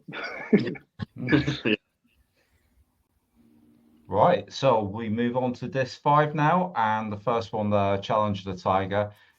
I think you probably guess on this one. Is it Two Tits Up by any chance? Oh shit! Holy nudity! Two Tits Up. Yes. I mean, this for me put Bruce Lee firmly on the map. I was kind of not seeing the fuss, and I was like, I don't get it. And then I put on this one with him and Richard Harrison paired up, and I thought, this is just a good film. This is just a good, solid Hong Kong movie with great action, great stunts. There is a plot I can follow. It looks like it's made up as it's gone along, but who cares? The flow of it was. I would have personally taken out the topless tennis at the beginning, which I know you're going to think it's Leon. What, has he lost his mind? What the fuck is going on? Are you feeling all right, man? What's going? Yeah, no, but I think that slowed down the film for me. But that being said, I'll still give it 2 thumbs up. I do enjoy boobies, so if they're going to be there, I'm going to enjoy them. That's far lose. And we've also got Conan's mum in this film. Oh yes, yeah. I'm like, wow. And I don't know what they were doing with her in this, because in some scenes she looked like a hag, and in other scenes she looks drop dead gorgeous. So I'm like, who's the different person on the makeup that day? I really don't know. But this, it was so fun. I felt the chemistry between the two guys. I can't wait to watch this one again. I just thought, brilliant film. And really did make me think Bruce Lee does have something special. Moving on to the Cameroon connection. Anybody want to hazard a guess on this one? Is there 3 thumbs up? Because that's all you. Cameroon connection, what it does. Yeah, it's a thumbs down. I mean, it's sad because I watched this one after the Challenge of the Tiger, and I was thinking, great, I'm on the Lay train, and what the hell happened? I mean, a big part of it for me, a huge part of it, is the sound in this film. Yeah, when they're fighting, the sound effects are so lame, and I find that it makes a massive, massive difference to a fight scene if you don't get the fight sounds right, and they didn't have the fight sounds right in this. So it really took me out of the movie. What I did like, I'm going to go out on a limb here and say this could have been one of the best. But it wasn't. Wow. Because the picture quality on this was like outstanding. Yeah. I think if this was a French film, they've really taken care of it. It felt like it had production value there. It just felt like it had no direction. Bruce Lee's acting in it was actually quite good. I thought, can we ruin shit on this stream? Are we going to assume people have seen these? Oh yeah, it was lots of spoiler alerts. I'll say it at the beginning or something. Yeah. Okay, if not, when just cut me it, out. Yeah. Go for it. I just thought Bruce Lee being a villain in this one, ultimately, he reminded me of like Jet Li's turn in Lethal Weapon 4. And I did like that, but this is the biggest missed opportunity for me, this film. I think with the right person in charge, they could have made something good out of it. And as it is, it was pretty lame, and I didn't go much on the car chase. I thought it looked like they were driving Miss Daisy around, it's the hell. So that's all I got to say on this. It's a very split disc, good and bad. And now hand over to Sean. I only saw one of these. I saw Challenge of the Tiger, which I very much enjoyed. I love that Bruce Lee directed this one, and he knew what he was doing. He knew what he wanted in his film, and he went balls to the wall and just made a. It's very espionage-y. It's almost Bond-esque at times. Yeah, and I really appreciated that. It's got a very interesting vibe, as the kids say. And I'm a guy who likes sleaze. I like a bit of sleaze in my cinema, and I found this to be kind of I don't know, that the sleazy parts in it kind of added something. It added kind of a fun to it, which I really, really appreciated. I mean, yeah, it was over the top, and I agree. The tennis scene is kind of like superfluous to everything else. It's like, what the hell is going on? But I get why he did that. And also, I just like that Richard Harrison has a sex scene because he looks like a porn star. So I always appreciate that. But the overall vibe of the film is very fun, very enjoyable. I honestly think it's some of Bruce Lee's maybe best fight work. And of course, you got Huang Zhangli popping up. So who can complain about that? I mean, Huang Zhangli's a beast, and once again, he's on screen and shows why he's one of the best on-screen fighters. He's great in this film, and overall, I think this is one of the better ones on the set. Again, not quite my best, but I think it's just a good time, and that's what I appreciate about this film. It's one I will revisit. Maybe not top tier, but it's definitely one I can go, oh, you know what? I feel like a fun film, and I'll stick it on. So, yeah, I enjoyed this one. Thumbs up. Excellent. Awesome. Over to Johnny. This is my kind of version of what Fu said earlier on, but this is, for me, is the best and worst on the set. So I really love Challenge of the Tiger, and I hadn't seen it before. So there's also the kind of extra treat of going into a film for the first time.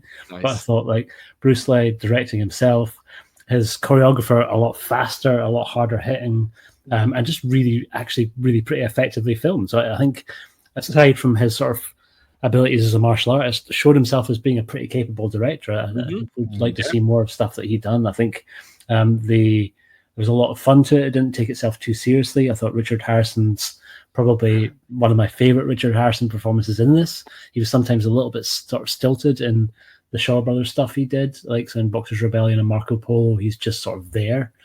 Where he seemed to actually be having a good time here, and seemed to kind of just be sort of leaning hard into his sort of pretty useless as a sidekick, but he's almost like, it's like proto Kurt Russell in Big Trouble in Little China in a way, where he's like maybe a more effective ladies' man than Kurt Russell was in Big Trouble, but he didn't really do much to help Bruce, really, particularly other than usually having to kind of be saved by him. There's maybe one or two times that he like did that last minute punch or wrapped his legs around someone's throat or something. But yeah, I think the double act between the two of them was actually pretty good fun, right? I think they played off each other really well, and whether that was kind of pushed into more through the dub, I don't know. But they actually had a degree of like kind of bromance chemistry between the two of them that I thought worked pretty well. Awesome seeing Huang Zhangli here. So yeah, all around, just I think maybe the film that I enjoyed the most from the set, actually. Oh. Cameron Connection, way at the other end of the spectrum. That was a tough sit, right? I found it like painful in places by how kind of like do a second take, man. Like with some of the shots that he did, I don't know if he was just short of film stock, but some of the performances from some of the other actors who are circling around our kind of main director, actor, writer, clearly a vanity project for Alphonse Benny. I thought it didn't really work. It didn't connect for me at all. I don't know exactly what they were trying to do with the story, particularly. I didn't really. Dragon, did you catch but like you just mentioned, the people in the background looking at the cameras a lot? Did you catch that? That's like day one of film school, right? It was really painful, but it did have one of the more entertaining special features for me. That there's a documentary on the life of Alphonse Benny that's better for me than the movie. So I much more enjoyed watching a bunch of people enthusiastically speak about his career and finding out what other movies he'd done. Don't know if I'll go out of my way to track any of them down, but I thought that was a really well put together, it's about 50-minute long or so dive into his sort of life and career. That was way more entertaining than the movie. But I doubt very much if I'll ever select Cameron Connection from that disc menu ever again, but I'll absolutely watch Challenge of the Tiger a bunch of times. I thought great, I have no problem with the nudity, but I thought weirdly we had better boobs in The Dragon Lives Again, like one of the King's wives, the younger one, I thought was maybe she was tight, wasn't she was tight. Yeah. So that would be like, so maybe not best boobs, but maybe gets the most boobs award. But that was me. Right, before we hand over to Caleb, I'd just like to say I haven't paid Johnny to back me up That's just pure chance. And Caleb, when you start, I think you should just cover Cameroon Connection this time round. I'd like a 15-minute monologue with no swear words in, please. Go. I was actually, right as it was getting closer to me, I was thinking maybe I should just talk Cameroon first to get that out of the way, because I don't want to, I don't want to end my little piece right here. I don't want to end it on a down note. So I'm going to, I want to end in a positive way. So yeah, I'll probably just go ahead and talk Cameroon Connection first, and then we'll get to challenges. Yeah. Which Jason kept trying to convert me over to the Save It for the Stream tribe with this with this set. But whenever it came to Cameroon Connection, I could not hold it in. Like, this little group chat that I have with Jason and Leon, I could not hold it in with Cameroon Connection. He just came. Yeah, I had to let it all out. And so yeah, anyway, there it goes. Cameroon Connection, the worst fucking thing on this set. I hated this goddamn movie so much. It was, I wanted to like it because it had Bruce Lee. I'm a huge fan of this guy. But the whole movie, I'm like, where is Bruce Lee? Oh, there he is. 30 seconds later, and he's gone. And they do that probably 4 times in this movie. I will give it one positive thing, and yes, you may be surprised to know that I do have a positive thing to say about this, and that is I like the twist at the end where Bruce Lee was the killer. Mm-hmm. I thought that was cool. I did not see that coming. I was like, okay, I didn't think that they were going to go down that road. I thought that was interesting. Even my wife thought that was interesting. She hated this movie too, and she thought it was interesting how Bruce Lee turned out to be the bad guy. She was thinking like, man, what if Bruce Lee himself was ever the bad guy? I don't know if Bruce Lee's ego would have allowed that, but it's an interesting idea. Yeah, I thought Bruce Lee being the villain was interesting. It was a cool thing I didn't see coming. Other than that, no, this movie sucks. It's just a bunch of farting around with the most uninteresting cast. I did not like any of these people. I guess they try to like get some sympathy out of the audience by having Alphonse Benny's character having his son get kidnapped and stuff like that. I didn't even care. Take him. I don't even care. What really drove me crazy was that whenever he realizes that his son has been kidnapped, Bruce Lee's character is like with him, and Benny's character is trying to, decide what he's going to do because his son's been kidnapped, and Bruce Lee asks him, he's like, hey, whatever you need. Oh, I think we lost him. Oh no. The director of Cameroon Connection got him. Yeah, I think so. Hang on 1 second. Oh, there we go. Hold on. Yeah, lost it again. Okay, cool. Yeah, I thought I had to bring you back in, but you're back. Okay. Yeah, you could say you lost your Cameroon connection. Yeah. Yeah, lost my Cameroon connection. Anyway, yeah, I don't know what happened. It just blacked out again. Good. Yeah. Okay. Anyway, yeah. So, Benny's character, son gets kidnapped, and Bruce Lee tells him, hey, whatever you need, I'm here to help. Just tell me how I can help you. And Benny's saying, he says something like, you can't help me, or there's nothing you can do. And that drove me crazy, because whenever he's like, oh, there's nothing you can do to help me, like the hell there isn't. Like, let him do something. He's done absolutely nothing in this movie. Like, so I needed him to do something, but yeah, and then even like the finale where we see Bruce Lee throw down a little bit. It wasn't enough. It just was not enough. Can I ask you real quick? Even though you liked the reveal where Bruce Lee was the villain or whatever, wouldn't you say it was pretty anticlimactic? Like, he just kind of pointed a gun like half dead or something. They seemed really like half asleep in that scene, Yeah. I definitely didn't see it coming, but yeah, I do see what you're saying in that they didn't really go all out with the reveal. It wasn't like a big thing. It just kind of happened. Yeah, Bruce Lee was like just pointing like so relaxed, like pointing his gun.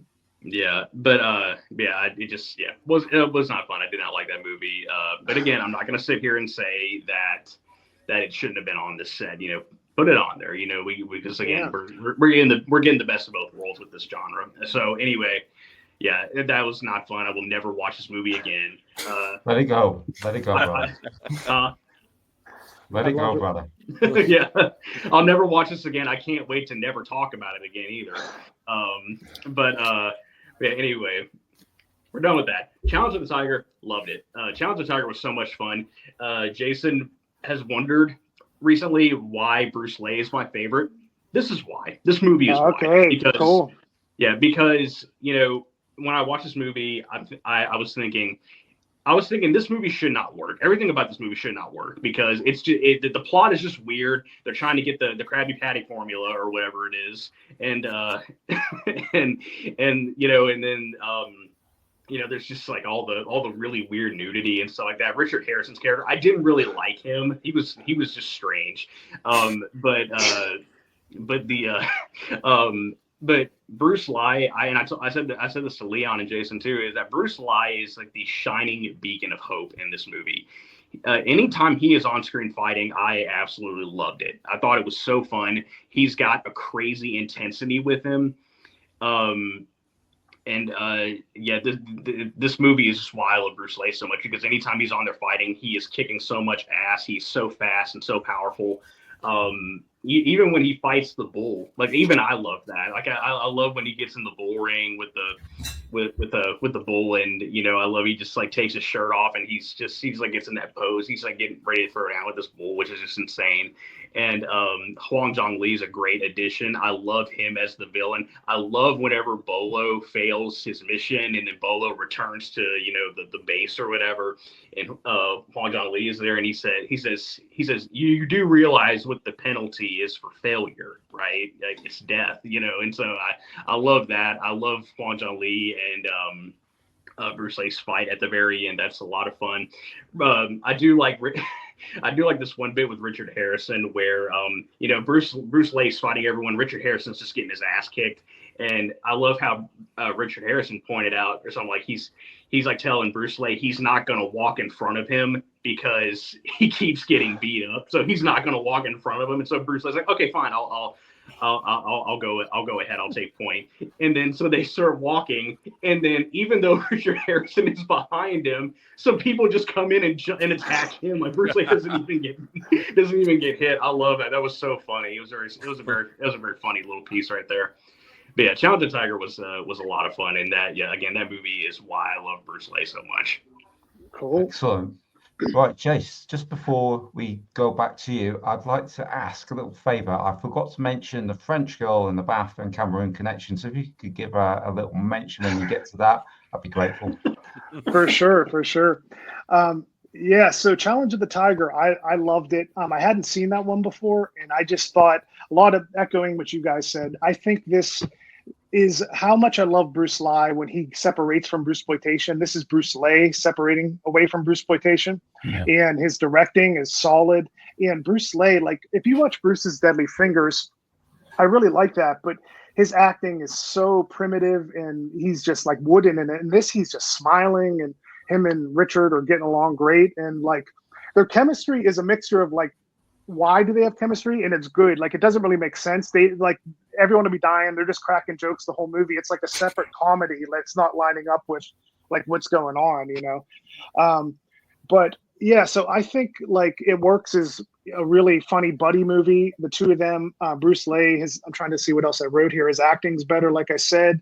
The nudity is so funny because they try to set it up like a James Bond thing, and you could just have like 20 seconds of it, but man, do they really need to drive home that this guy has like the most ridiculous life like ever, He's kind of channeling Roger Moore a bit, isn't he? Yeah, times a million. And so I love that one. Bruce Lee's fighting is phenomenal, like you guys have said, and it was really good. It was really good, and I just can't believe it is kind of like they got away from Bruceploitation but went to full exploitation. The nudity, I didn't mind like the amount of it because it made it just, that would be something in a grindhouse. Everyone would be just cracking up like this is still going on. Like some girl just walks and you can tell they just opened her top for no reason, like by the tennis courts, like, just like, okay, walk towards me just to, You know? And then Cameroon connection, yeah, it was rough. It was a funny inside joke with Caleb and stuff, but yeah, I don't really get what the point is. It doesn't make sense. Like, I don't know. Watch the special feature. Okay.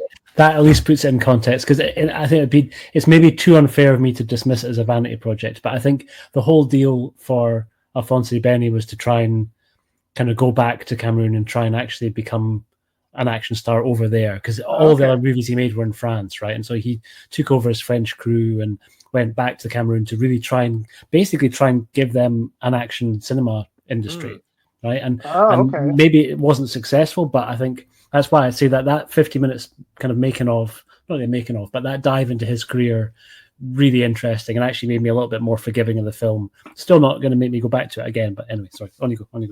No, that helps me though, because I couldn't. Yeah, I mean, Alphonse, like, I could see his potential. He has the looks to be an actor, but he just seemed so deadpan the whole movie. The plot is so bad. Like, anyone knows, like if you watch a Shogasugi movie, they'll just kill his whole family. They make him need to go into this revenge mode. This is like some woman was killed, and if he was going crazy over that, you'd be like, why does he care so much? But he just seemed half asleep to me the whole movie, just walking around. And then Bruce Lee seemed interjected, and he seemed like it didn't make sense, like why he was in the movie in a way. And I thought the ending, like I said, is just a cool reveal, but the way they revealed it was just didn't give me much of a twist. It was like, wait, how? I don't know. I was lost at that part, kind of, like. And then what else? Yeah, it was just a rough one, but I think it looked cool to see Cameroon. Like Dragon said, it's filmed really well, or maybe Leon said that it's filmed real good, but I just feel that it just didn't really make sense why, like, his purpose was lost to me. So why would the audience care, Yeah. And then Leon liked the French girl. Got to get that in. So. All right. So Caleb, did you want to run through this? Yeah. So my turn, I guess. Anyway, I'm glad that I got this part of the set. But also a little disappointed with a couple of them. But anyway, yeah, we'll move on to disc 6. Yeah, so disc 6 we've got Super Dragon and we've got The Dragon Lives. I hated both of these movies. I did not like either of these. I don't even know which one to start on, because I really didn't like either of them. I mean, okay, I'll start with Super Dragon. So Super Dragon, Jason. Oh, where'd Leon go? And I'll go ahead and talk Super Dragon first, because Dragon Lives was kind of interesting. Super Dragon, what is up with Bruce Lee's hair in that movie? Like he's got this. I can answer. What it was is when they watched the movie at the end, they thought that there was such little action. This is from the Clones cast, I believe. They brought him back to do some fight scenes, but I guess he had cut his hair so different than the other things, the other parts of the movie. So they had to just stick a wig on him, I think. Yeah. I feel like that's a very common thing that happens in the movie industry. They film a movie, then they got to go back and do something, but the actor looks so different now that they gotta do something really stupid, like put on a wig or some makeup or whatever to go back and reshoot. But anyway, the fight choreography in Super Dragon is not good. Again, I was prepared for most of this because Jason had given me, kind of the rundown of this movie and where Bruce Lee was in his career at that point. Because that first fight scene where he fights the two guys after doing the newspaper run, he fights those two guys. Oh. There's a lot of just really slow, clunky choreography, while the other guys just kind of standing back there, just waiting to run in. And they always joke in these kinds of movies about how they're the heroes fighting a large group, but they run in there one at a time. This movie, or this fight scene in particular, does not do them any favors right there, because you're just proving their point right there. And then the biggest issue I had with this one was the amount of focus they put on the I'll say alleged affair with Bruce Lee and Betty Ting. I don't take sides in that whole thing. I don't know the story. I don't know what happened, but I do not like how much time they devoted to that. I don't think they made Bruce Lee very likable in this movie either. Like when it came to that whole aspect, because he's got his wife, but then there's Betty Ting on the side, and then he asks his wife for a divorce when she comes back and stuff like that. It was also kind of strange how Bruce Lee talks so much in the film, talks so much about how much he hates America. Like his like there are like several scenes where he's like I hate it here. This place is so terrible. I want to go back to Hong Kong. And then Linda is like, okay, I won't stop you. Go ahead. That was so odd. Like how she didn't care about anything. Their chemistry. I'll say more in mine, but that was so odd. They really hammered in the whole thing about how much Bruce hates America and wants to go back to Hong Kong. Hong Kong is his home. The Hong Kong people are his people, that sort of thing. I did not like that. They didn't make Bruce very likable, and I didn't like all the time they devoted to the whole affair and everything like that. It just was just not a really great movie. I don't think it holds up. It didn't, and I'm not saying that we should paint Bruce Lee in like a good light, because Bruce Lee was just a man, and but it doesn't. I don't think it just did a really good job of kind of exploring Bruce Lee as a person or anything like that. So yeah, Super Dragon was disappointing. Dragon Lives, also disappointing, but I had high hopes for it at first. Like whenever Dragon Lives started, I was like, okay, this movie might actually be a lot of fun, because we get the fight in the opening where he's we got all the different styles. We got the boxer, we got the karate guy, we got the wrestler, sort of thing. We got all that going on. Bruce Lee jumps in there and he fights the boxer. I thought that was great. It was good fun, but then like halfway through the movie, they go back to the whole affair thing with Betty Ting. And I told Jason this last night. Again, my wife was watching these movies with me. When we finished Super Dragon and then started Dragon Lives, my wife was like, didn't we just watch this? Yeah.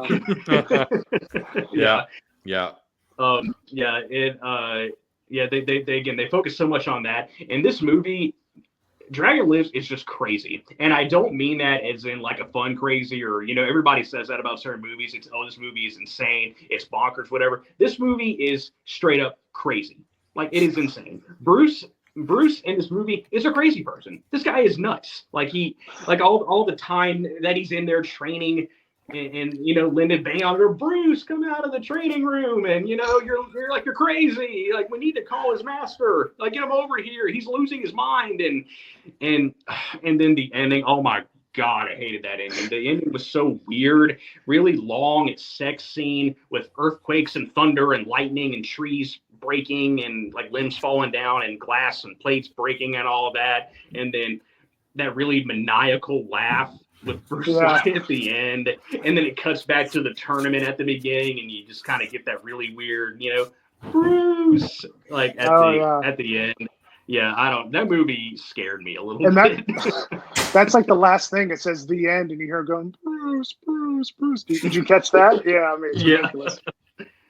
Yeah. Oh man. Yeah. Disappointing. I did not really like either of these movies, and Dragon Lives was a letdown. So yeah. That's all I have to say about that one. Cool. Yeah, Leon, take it away. Okay, so can anybody guess what I'm going to give for Super Dragon? I'm going to say thumbs down. I imagine a thumbs down. Oh, maybe in the middle. Maybe I'll say in the middle. I think thumbs down. Oh, okay, thumbs up. Wow. Thumbs up. I want you guys to promise to still be friends with me after this list. Always. You're unpredictable, right. Leon. I like it. Yeah. Well, again, I like films that give stories. I do like biopics. And when it comes to Bruce Lee biopics, there's been so many throughout the ages. We have Dragon with Jason Scott Lee, Birth of the Dragon, the third thing, which I absolutely love. So going back to some of these early entries, it's kind of interesting for me because they said that they marketed these films mainly for like a US audience. Now, the angle they're coming at, to me, it feels more like it's catered towards a Chinese audience. Absolutely. with, not like in The Foreigners, portraying Bruce with his Chinese girlfriend rather than his wife. So I remember when I was at school, everybody had like a different Bruce Lee theory, a different myth about him, a different way he died, a different way he lived his life, a different way he trained. And I get the vibe that everybody's dad was hiring out these films at the video shop, and then they'd be telling their son like they were the Bruce Lee expert. And then I kind of piecing it together and thinking, that's why my mate thought this, or that's why my friend thought that. Interesting. So, yeah, it really was of an interest to me, this. And with fight scenes in biopics, I'm a little bit more forgiving because we're not going into fantasy kung fu land. It's supposed to be portraying real life. And because the fight scenes are a little bit shorter, I thought that could be more of a real situation. And although he's nowhere near the level he is later on, I grant you that. But what is there works for me in the context of this movie. I do like that they go into the Betty Ting Pei stuff. I know it's really controversial, but I'd like to see what was in people's minds back then. And, this was a way of exploring what people thought. And it's crazy to think now that all these theories were out there and that people gave credibility to a lot of it all. But also to think that Bruce Lee came from this to go to where we've already seen him go. I just find it really interesting. I do like a biopic, even a bad biopic. I just like to see different people's takes on Bruce Lee because I love Bruce Lee and I want to see what everybody was thinking. So this is a real curioso for me. And I quite enjoyed it. It's not the best film in the box, not by a long way, but I do think Bruce Lee's charm and charisma shines through a little bit for me in this one. As for the other one, The Dragon Lives, any thoughts on that one? Thumbs down What on that I one. might put? I think you I already think thumbs up too, you sadist. Yeah, you accidentally showed Dragon Lives We did. earlier. Yeah, there we go. Oh, thumbs up. Oh, geez. All right. It's a thumbs up. up. Oh, nice one. I really enjoyed this one. I thought you loved me, man. I'm sorry, Caleb. I'm sorry to do this. Leon's a certified bisexual too, Sean. I'm very much a bisexual. I love this guy, and I think a lot of it is to do with the Enter the Clones documentary. Yeah, I really felt like I bonded with him on that, and I mentioned it when I interviewed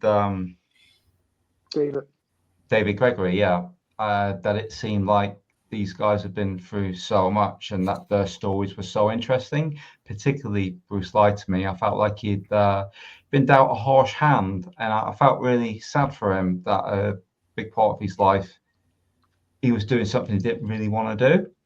And again, so looking at him having to portray Bruce as Bruce in these films, I find it really, really interesting. I think he did quite an admirable job. I don't think for me, none of the other clones feel as Bruce as what Bruce Lee does. And so he gets the thumbs up for that. I think his performance is good. The martial arts isn't the best, clearly, but I do enjoy the different takes on it. And again, I could turn to this any day. I really enjoy these things. And that's all I've got to say. Please don't hate me for it, guys. I just enjoy it. Awesome. No, I like it. Never did, but that was a wonderful way of finding a silver lining. Yeah. And I didn't see, right? So hats off to you for doing that was really well put. That was awesome. Yeah, I definitely admire what you're saying. I really do. I get it. And in my opinions on the movie aside, I love Bruce Lee too. Like, he's not my favorite Bruce Lee, he's still my favorite, but I love Bruce Lee. I don't think these movies are indicative of him in any way.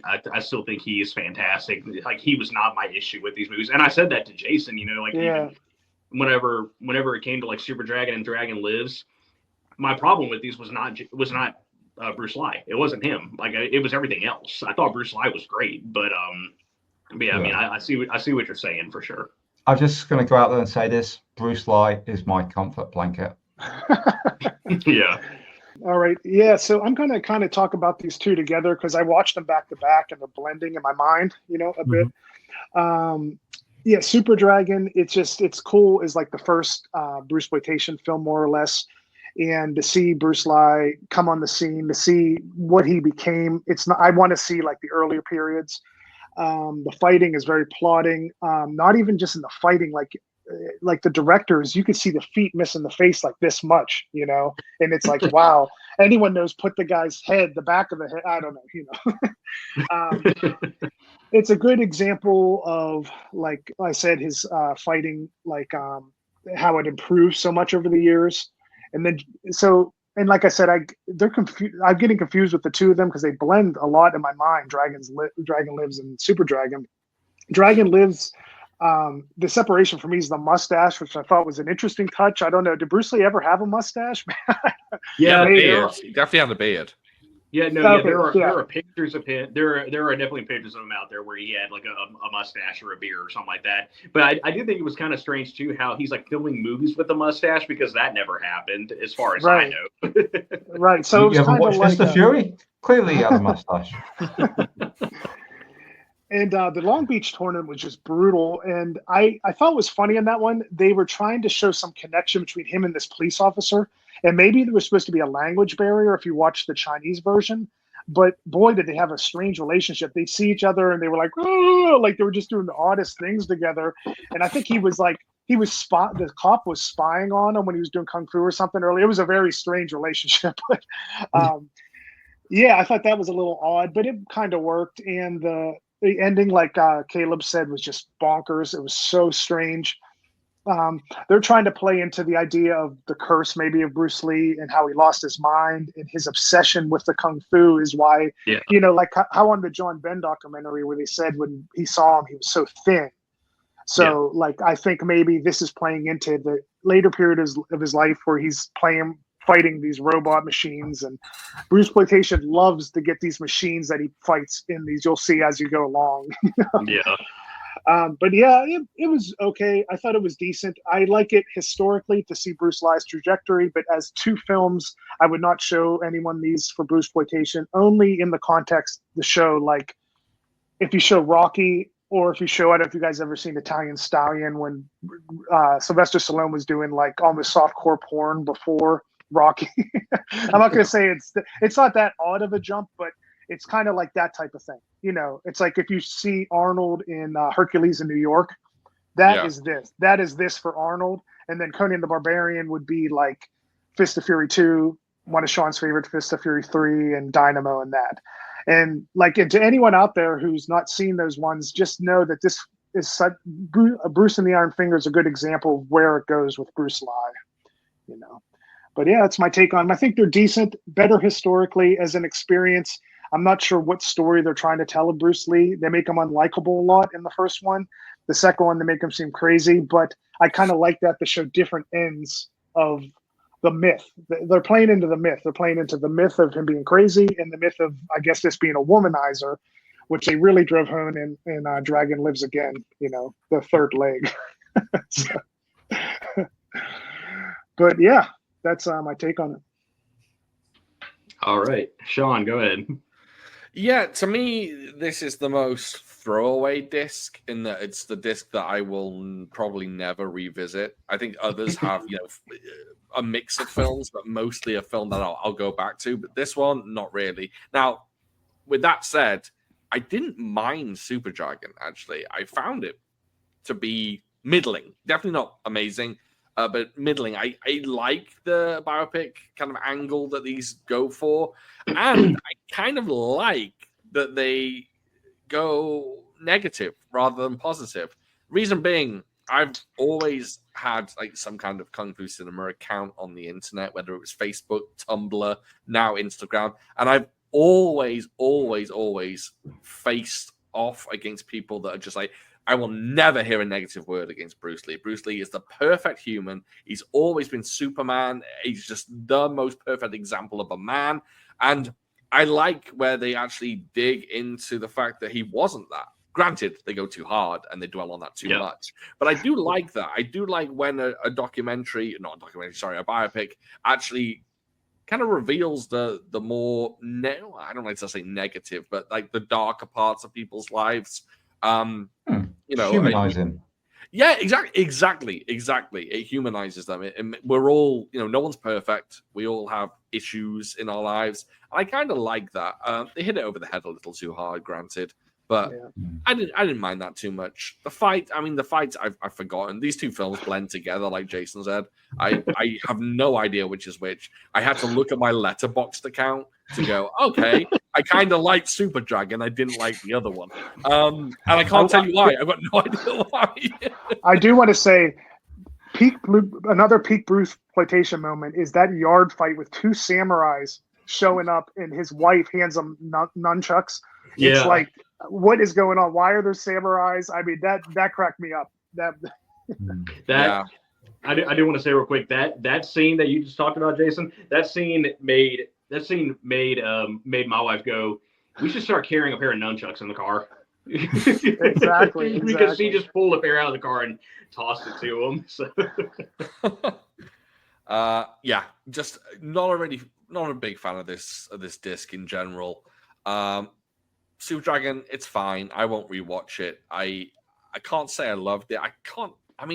It's one of those films that I watched, and at the end of it, I was just like, okay, that was a film. Fair enough.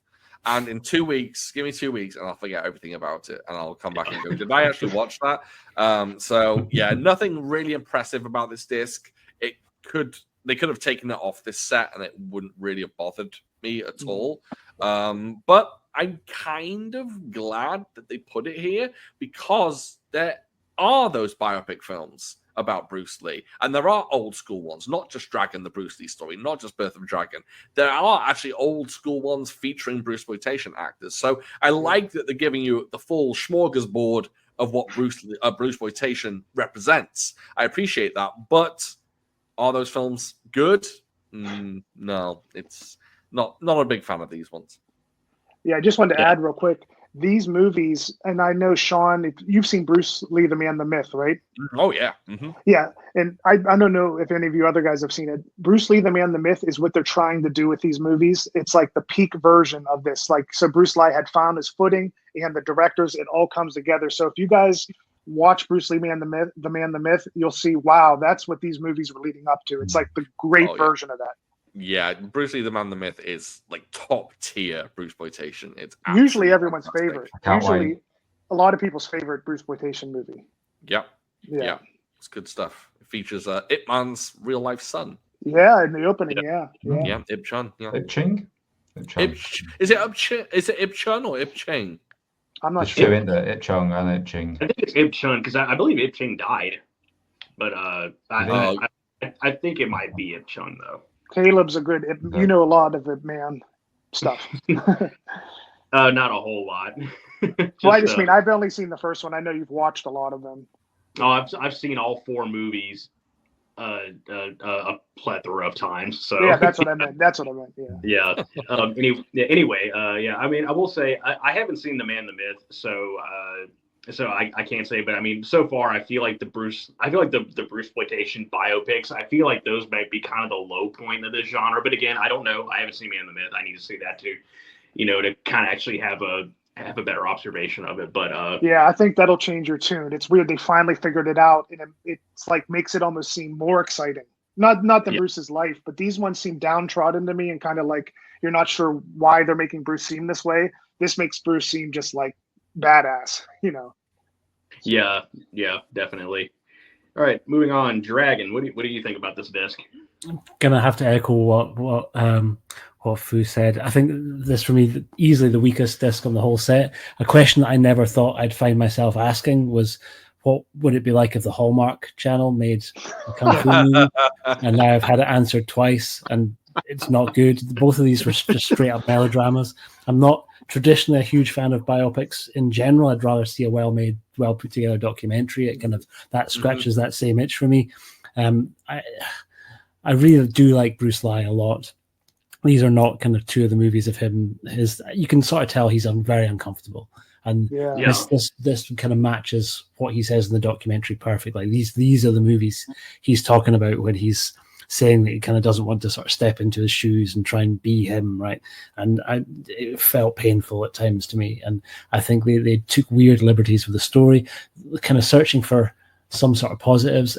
interesting that The Dragon Lives spanned his entire life to death. So they kind of went from literally when he was a kid right the way through, and tried to kind of hit the main beats in a really weird way, almost like you told a drunk guy what happened in Bruce Lee's life, and then 2 weeks later he recounted that information to someone else. It's kind of like a hazy version of the truth. It's very strange. And another one. Could I jump in quickly with something that I just thought of there? I would have thought, to me personally, that playing somebody in a biopic isn't as bad as trying to play that person and pretend that you're that person doing a different film. Yeah. Because so many people do biopics, like, you know, you've had the Queen, the Elton John, all that stuff. And I don't think any actors that, you know, play somebody else generally have a hang-up. But when they're asked to be somebody else, I think that's a different kettle of fish. But like the kind of the quality difference between this and Dynamo, and in Dynamo he does kind of basically have to sort of tread quite close to that territory again, but in such a different, fresher, more interesting way. I just kind of found both of these really overly melodramatic and pretty tough sits. As with the Cameron Connection, special features way more interesting for me than the movie, right? And I think the actress who played Linda Lee in The Dragon Lives, I think Karen White Steadman, she's got an interview. That was great, right? She was really interesting, really engaging, and hearing about how she kind of got involved in the project and her speaking about Bruce Lee was really, really cool to hear. So I really enjoyed that. That's the thing that made that disc interesting for me. And I think if I do go back to it again, it'll be to listen to the commentaries, because I think she's on the audio commentary and I could see myself, like, I found her so engaging that I would go back and suffer through that movie again just to check through the audio commentary, because I think that would be a much more enjoyable experience than having to like deal with the bad plotting. And again, 90 minutes felt like 4 hours going through this. Versus the Linda in I'm sorry, the names. The Dragon Lives. What's the first one? I'm getting confused. Super Dragon. Yeah, Super Dragon. Super Dragon, Oh my God, that's the worst Linda ever. And like, she seems like the worst chemistry, and like, it's just bad. Yeah, definitely. I mean, I don't, again, I just don't really like how they told the stories with those. I think, like Sean was saying, it's better to know everything about that person instead of thinking nothing but positive things about them, or thinking nothing but negative things about them. And whenever I say I feel like they just kind of painted Bruce in too negative a light, I simply mean that I don't think they explored every aspect of him. That was either trying to make him look too good or make him look too bad. It was just like one or the other. There was no middle ground. Right. So yeah. And coupled with Bruce Lee being like so green on the scene. Yeah. Too. Like him is like still being inexperienced and clearly not wanting to do any of this. Right. Just wasn't a very fun experience. However, moving on, that we covered everybody, right? Before I move on. Okay, all right, cool.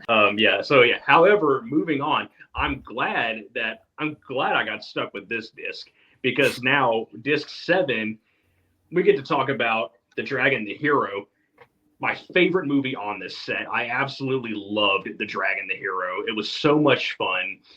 Like whenever I watched this movie, as soon as it started, like we get that great opening with the rock strike fist opening, and then we just get fight after fight after fight after fight, and I was like, this is it. This is what I was looking for. This is a kung fu movie. This is just classic shapes kung fu. This is just incredible. I love The Dragon, the Hero. And then Dragon Lee in the movie is just an added bonus. He is great in this movie. I love seeing him like just kind of like do the Bruce Lee mannerisms thing. The whole thing with the thumb chucks, that is rectified in this, because in Clones of Bruce Lee, we get to see a thumb chuck sequence, but he just kind of pulls it out, does a quick thing, and then throws it away. Like, what was that? But here, he breaks out 2 of them, and he's actually fighting with them. It's just incredible. Philip Coe, love that guy in this movie. He is so great, so over the top. I forget the actor who was in the wheelchair, the cannibal. I can't remember the actor's name. Oh yeah. I can't remember, but yeah. He's fun. Sure. He's a lot of fun. John Liu, his kicks are amazing. Like, I love his boot work in this movie. He is so much fun. I love seeing Bolo, like, with the, you know, the whole ape, you know, like Kung Fu style he had going on. That was so much fun. Yeah, just, oh man, Dragon the Hero was great. I absolutely love that movie. It's my favorite movie on this set. It was funny because, like, earlier before I got on here, my wife asked me, she said, are y'all going to talk best to worst? I said, I don't know. And I don't really know what I would say is my favorite film. My least favorite is Cameroon Connection, obviously. Yeah. On here, but maybe at the end, sorry, maybe then we'll do, I was just saying we could do a favorite and second worst, because Cameroon is going to be the worst for everyone. Yeah. Probably. Yeah, but I told her, I said, I don't really know what I would say is my favorite movie on this set, but then before we got on here and I was just kind of running through the special features that I didn't catch up on, just getting caught up on everything. While I was doing that, I was thinking more about it, and I was like, okay, you know what? This is my favorite, The Dragon the Hero. I love this movie. It is so much fun. And it's cool seeing, one of my favorite things that absolutely killed me was when Tino Wong is fighting the cannibal guy, and then he's like trying to crawl away, and then he runs into Dragon Lee, and then the camera's like on Dragon Lee's face, and he does like the wah! Like, I love that so much. It absolutely slayed me. It was so great. I love The Dragon the Hero. Rage of the Dragon, on the other hand, it was fine. It was okay. I think they probably could have done a better job with the choreography. It seems a little sloppy. And then the plot, I had a hard time following. Like, I don't know. Like, because Rage of the Dragon kind of started off with like grave robbing and like, I need you to appraise this antique for me. But then there's, oh, your dad's dead. I think he's just been gone for several days. I don't really know where he is. The movie was just kind of hard to follow. But I mean, when the fighting did happen, it was fine. It was decent. Carter Wong is cool. I love Carter Wong. Big fan of that guy. And I will say, you know, I'm sure you guys caught on to this as well. But, you know, the whole thing with Carter Wong having an issue with like bright lights or the sun or whatever, little Game of Death reference right there, you know, with Kareem Abdul-Jabbar having that same issue. But didn't the sunglasses seem like out of place a little bit for the time period? To me, they seem like not period, you know? It didn't match anything. Don't know what you're on about. But it was but I mean, Rage of the Dragon was fine. I would say that's kind of mid-tier, definitely mid-tier, but you know, it's okay because I loved the Dragon the Hero so much. I didn't even really care if the Rage of the Dragon wasn't that good. But yeah, that's all I got to say about that one. I think Dragon Hero is the best movie on the whole set. May not be the best disc, you know. I think like that's kind of up for debate, but I think Dragon Hero is definitely the best movie on here. So yeah, Leon, let's hear it. Okay. Anybody want to hazard a guess? I don't know. You're too unpredictable, man. Yeah, it might be one of these ones again for you. I feel like I don't. Okay. Yes. Who doesn't love a bit of old school kung fu, eh? And having John Liu in there. I'm a massive John Liu fan. If any of you have seen me and Shaz harp on about him in like New York Ninja and you know some of those other Vinegar Syndrome titles, I really do love him. And for me, it is 100% John Liu's film. Dragon Lee in this is kind of relegated to fighting the jokes or sort of Dean Shecker-like, if you like. Yeah. The thumb chucks, I know there's a lot of fans of it. I just think that utter nonsense, and I just don't get it. Somebody will grab that and just rip your thumb off. Job done. I'm like, what the hell is that? It's going to have no impact, and it's going to put you in a lot of danger. So every time I see those thumb chucks, I'm like, oh, fucking hell, here we go again. So I can't stand the thumb chucks. And I'm not really that sold on Dragon Lee yet. I mean, he's a fine physical specimen. He looks incredible. Crazy. He's just not, he doesn't set me on fire. I'm not really convinced. But John Liu in this, yeah, he really sold me on the film. I did enjoy it. And if I think if he was paired off with Bruce Lee instead of Dragon Lee, I think it might have been a 2 thumbs up again.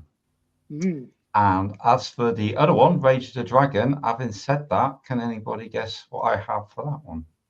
I'm gonna say middling, like thumbs down. Yeah, thumbs down. Yeah. You tried, Caleb. You tried. Yeah. Didn't do any. This it just didn't do much for me. Rage of the Dragon tour for it was very lackluster. Like all you guys, seen hundreds of kung fu movies, and this one just had nothing in it to stand out from the crowd for me. That's all I got to say. I mean, Kurt Huang was in there, but he wasn't in there enough for me, and it wasn't one of his better performances. You know, he was just kind of ho-hum. And yeah, I was disappointed. I thought Rage of the Dragon might have been the one that would have put me on Dragon Lee, but it didn't do anything for me. Sorry, chaps. Yeah, did you notice the sound effects in Rage of the Dragon? By the way, did you catch on to those? Yeah, they kind of. That was overkill. That was overkill. Yeah, I was like, what is all that? Like I ever like. And I think I'm a bit of a disadvantage as well on the whole set. Whereas I don't know if any of you were, but I really am a subtitle guy.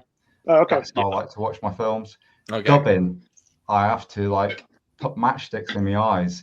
There's something about dubbing that sends me asleep. I'm sat there on the sofa going. Oh, interesting.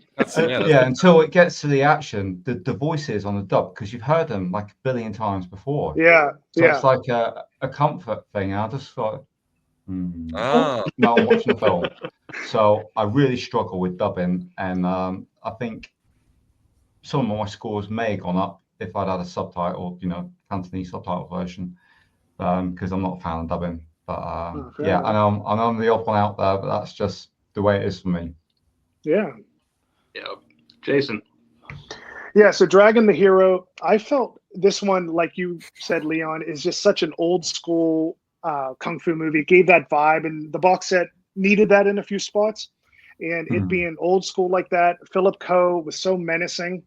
And I think kung fu movies, if you were making a kung fu movie, 9 times out of 10, if you make it about kung fu, I feel like that's a great way to go.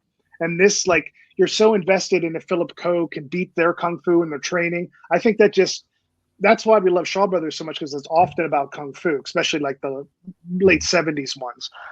And and I think that would have saved a lot of the other movies if they had the guy in Cameroon Connection studying kung fu and if they just threw that in, you'd be more invested. When you bring the kung fu into the kung fu movie, you can't fail. So I love that it was about kung fu itself. Dragon Lee, he seemed like an afterthought in this one, and they did say they just brought him in because he was like a new sensation from Korea, and I guess this was his first Hong Kong movie. And like Leon was saying, I love pumping iron and bodybuilding. I think my take on him is he might give Lo Mang and Bruce Lee like a run for the money on his physique. I mean, his physique is just nuts, crazy physique. Yeah. And yeah, that's pretty much, I loved it. I love the ending because you wanted to see if they could take out Philip Ko, and he was like a madman by the end. I thought that was really cool. And for Rage of the Dragon, I liked it because it like just gave me that old school feel. I like the setting, like, me and Leon love Conan the Barbarian, and Thulsa Doom, that cave at the end, that cave or whatever was up on that hill. I like the setting of their village was down here. They had the cave up top. In the whole movie, like even when Dragon Lee was defeating the guy in the water, you could feel like I don't know if they had found his father yet, but there was something about the setting that worked for me, Okay. Yeah, because I could feel like it was strange that it was that scary thing they kept going to, and his dad was there dead, and he was, it worked for me. But the sunglasses were strange, and the sound effects, I think, brought it down a bit. That was odd. So I think Dragon Lee, I still have films of his, obviously, like I haven't seen too many. I'm interested now in Dragon Lee. I think the good part of Rage of the Dragon is that's his movie where he's not thumbing his nose and doing the cat calls. The laser sounds were odd, but I saw the potential in this one where Dragon Lee separated from the character and said, wow, this guy might have some substance there. That's what I gathered from it. And I want to see if we can get some where his acting, I mean, I think you so used to him being that like Sonic the Hedgehog guy, like that craziness that when he tries to act, it's like, whoa, he's actually talking here. It's kind of weird, like when he slows down. And this is the movie where he slowed down and you see him branch out. So to see him go away from Bruceploitation, that's why I like this movie for me, Rage. But separate from Leon, I grew up watching the dubs, and like World Northern was like those versions. So that guy that does the Godzilla dubs, Ted, I guess his name, and the main guy that does all these dubs on all these movies, when I hear that, it's like a warm blanket for me. So I do prefer the English dubs. Like, I went through a trajectory where English dubs were my favorite. Then when the Celestial came along, I was like, oh, original language is the best. But now when I hear the English dub, it kind of just takes me back home away, that feeling,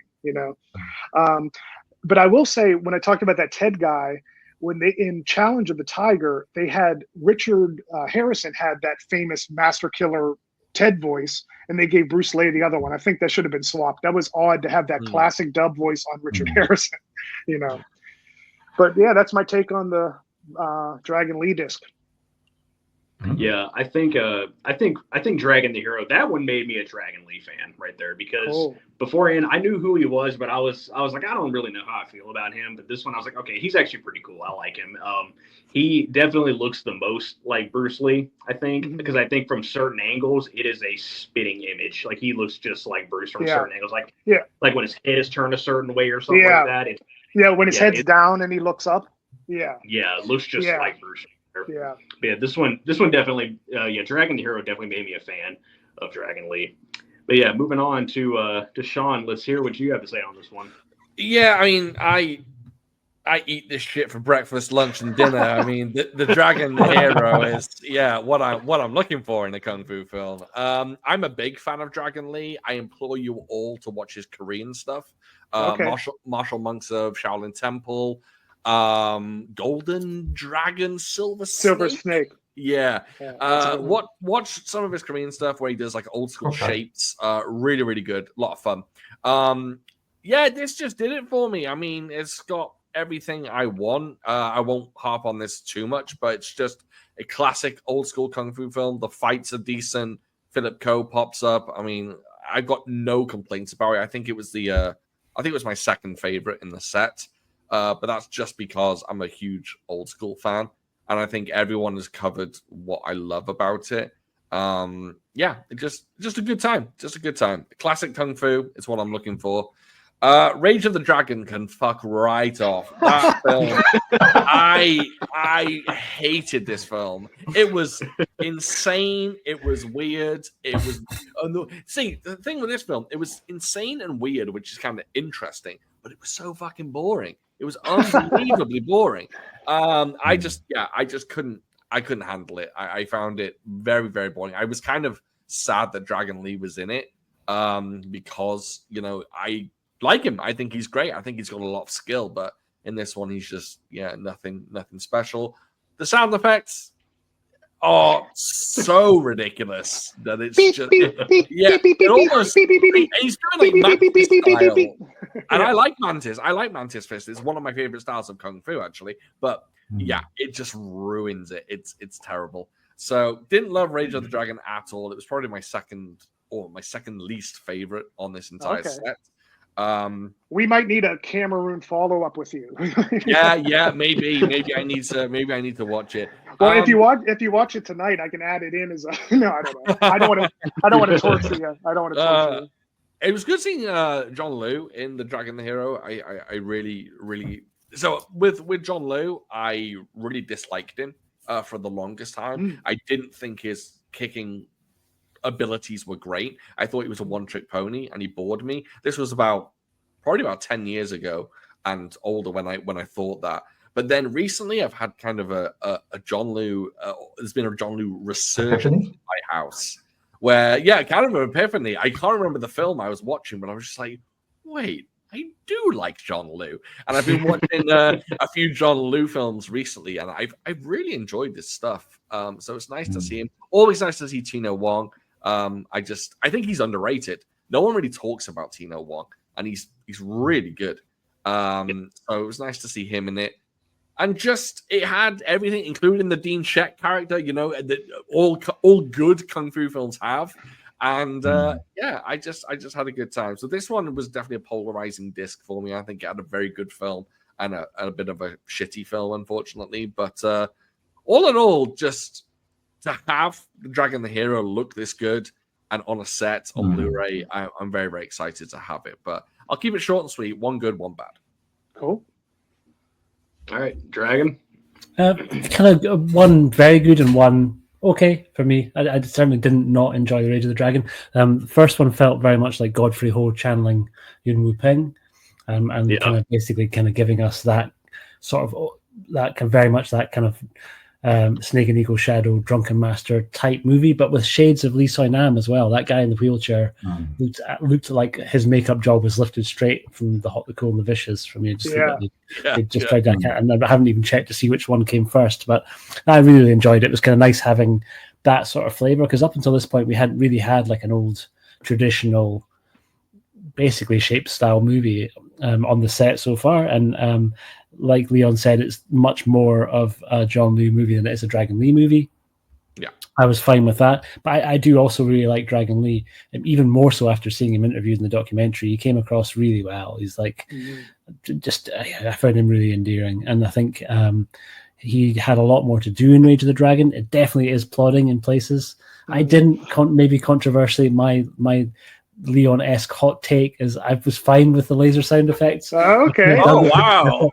I find myself thinking cool. like that all of those things would be good samples, like for the kind of music that used to kind of lift huge chunks of sound effects from kung fu movies. I was just hearing them as percussion, right? I was just hearing it as like not so much as a sound effect, as more like a snare alternative.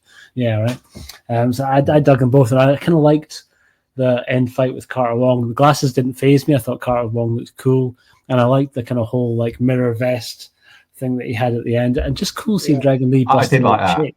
You did, yeah. Yeah, I like the mirror vest. It was very cool. It was kind of just a nice something a little bit unique to itself, and much more of a Korean martial arts movie, right? That whole Rage of the Dragon is, I think, pretty much exclusively filmed in Korean.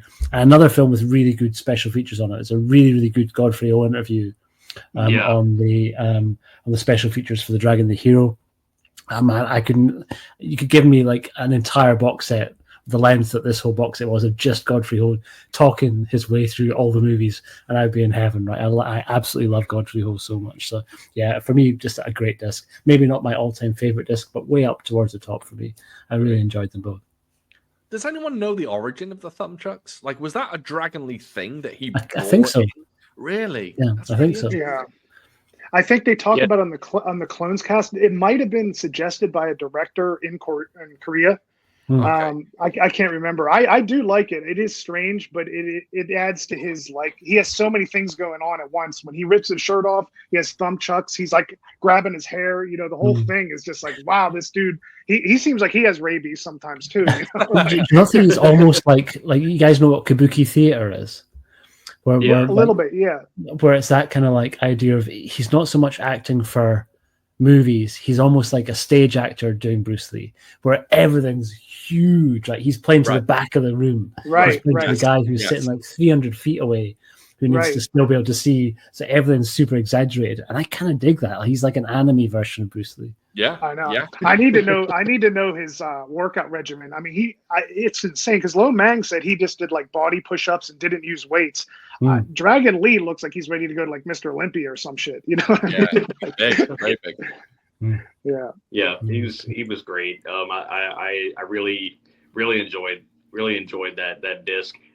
And like Dragon was saying, I love the Godfrey Ho interview. That's really great. I love listening to Godfrey Ho talk. It's like he's very, very fun to listen to. He's so charismatic. I had a question about that. When Godfrey Ho was talking, he speaks Chinese, but then he speaks English like mid sentence. It goes back. It's like a lot of backwards between English and English and Chinese. Is he trying to just do both? I thought that was interesting. I think it's probably because he would have been sitting with Frank and Michael, so sometimes he speaks like, because if you watch like the interviews on Ninja Terminator, he's just sitting with Mike Leader and Arnav Enema, so he almost exclusively speaks English.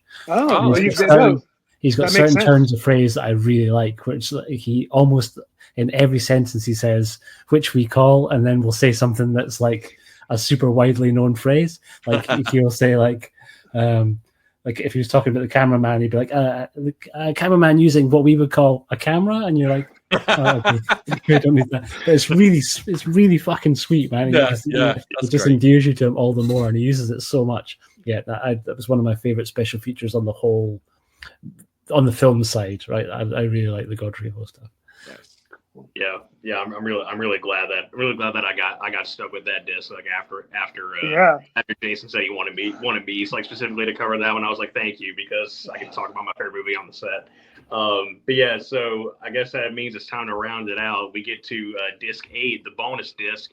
Hopefully, everyone watching this, or at least a majority of them, have actually seen this disc, because this disc is a Severin exclusive. So, if you want to see these movies, you got to get it from there. But yeah, disc 8, our bonus. For the moment, I'll jump in at that point and say, like, if people didn't get the set from Severin, I think there's a good chance that these might come along as a standalone release somewhere down there. Interesting. Wow, standalone for each disc. Unknown, but like it's not necessarily going to be only available as part of the set. I think there's a chance that we'll see them separately. Oh, that's cool. Yeah, I hope they do that. That'd be great for everybody to check that out. But yeah, disc 8, we get Big Boss Part 2 and Black Dragon versus Yellow Tiger. I was interested, like before I got to watch Big Boss Part 2, I was very interested to check it out, because Bruce Lee's original Big Boss is a classic, really great movie. So I was interested to see what they were going to do with this one, and for the most part, it's fine. It's another one of those movies that I thought was just fine. It's okay.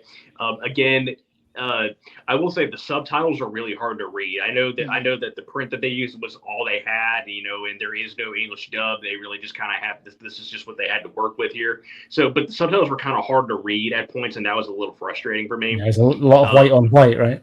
Yeah. They're burned in. Yeah, they're burned in. Yeah. But again, I thought the movie was fine. Whenever they fight, it's cool. The fight scenes are pretty decent. I do wish we had gotten to see more of Bruce Lee. We only see him in the beginning, and then he's in jail for the rest of the movie, and then we just work with Lo Lei, which I have no problem with. I love Lo Lei. He's incredible. But I do wish we had seen more Bruce Lee. That was kind of disappointing. I was kind of hoping that they would do something to where he would get out of jail or whatever. I don't know, but I was hoping they'd do something with that, and they didn't. But I also felt like we kind of got lost a little bit in the movie, because whenever it starts, Lo Lei visits Bruce Lee in prison, and he's like telling him, I want to finish the job here. I want to, our revenge isn't complete. I want to finish this because you're stuck in here. And so let me tell me what to do, tell me who to find or whatever. So like that, obviously it's established right there, but then afterwards, I feel like we just kind of got lost after that, and just kind of started, going on about, where do they hide the gold and stuff like that, and and then he spends a lot of time with this girl that he's falling for and stuff like that. So we did get kind of lost at like in the middle there for a long time. It was cool seeing the Ice Factory manager from the original Big Boss. It was cool seeing him again. It was cool, revisiting some of the locations from the original Big Boss, like the house and the Ice Factory itself. That was really cool. It was fine, but I also was a little disappointed in some ways. So I feel like they could have took the movie in some better directions, and they just didn't do it. But it was okay. Then Black Dragon versus Yellow Tiger, I was actually surprised with that one. I did not think it was going to be that good, but I actually really liked the fight scenes in Black Dragon versus Yellow Tiger. The finale was pretty good. And again, there's a lot of throwbacks to Way of the Dragon, because this is meant to be a direct so there's some good throwbacks to that. Again, though, I was a little confused about our main character, Tong Fu. I was a little confused about his relationship with Bruce's character from Way of the Dragon. I was a little confused about that. It changed like 3 times. Yeah, sometimes he was brother, sometimes he was like a fellow student, cousin, classmate, friend. It was weird. It was a little confusing right there. But I mean, I did like the fights. Whenever the fights happened, it was a lot of fun.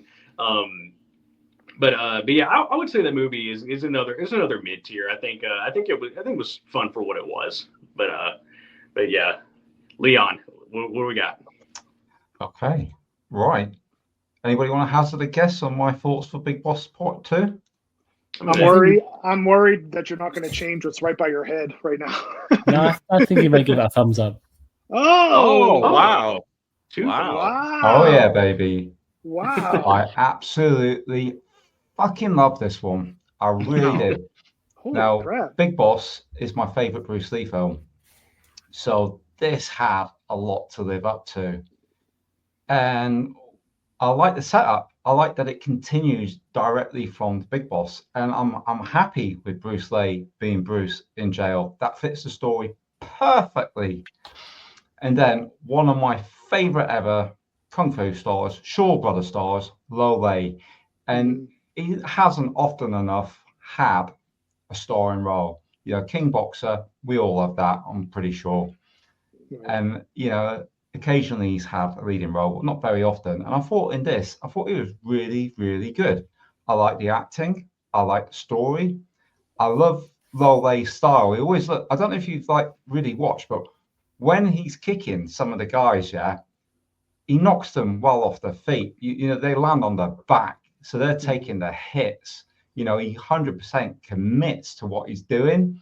And although he's not the, you know, the finest martial artist, he's got that sort of Jimmy Wang Yu sort of attitude. And the delivery always sells me with Lo Lei. And the actress, I think, if memory serves correctly, I think she's called, and I'll be careful saying this, I think she's called Wang Ping.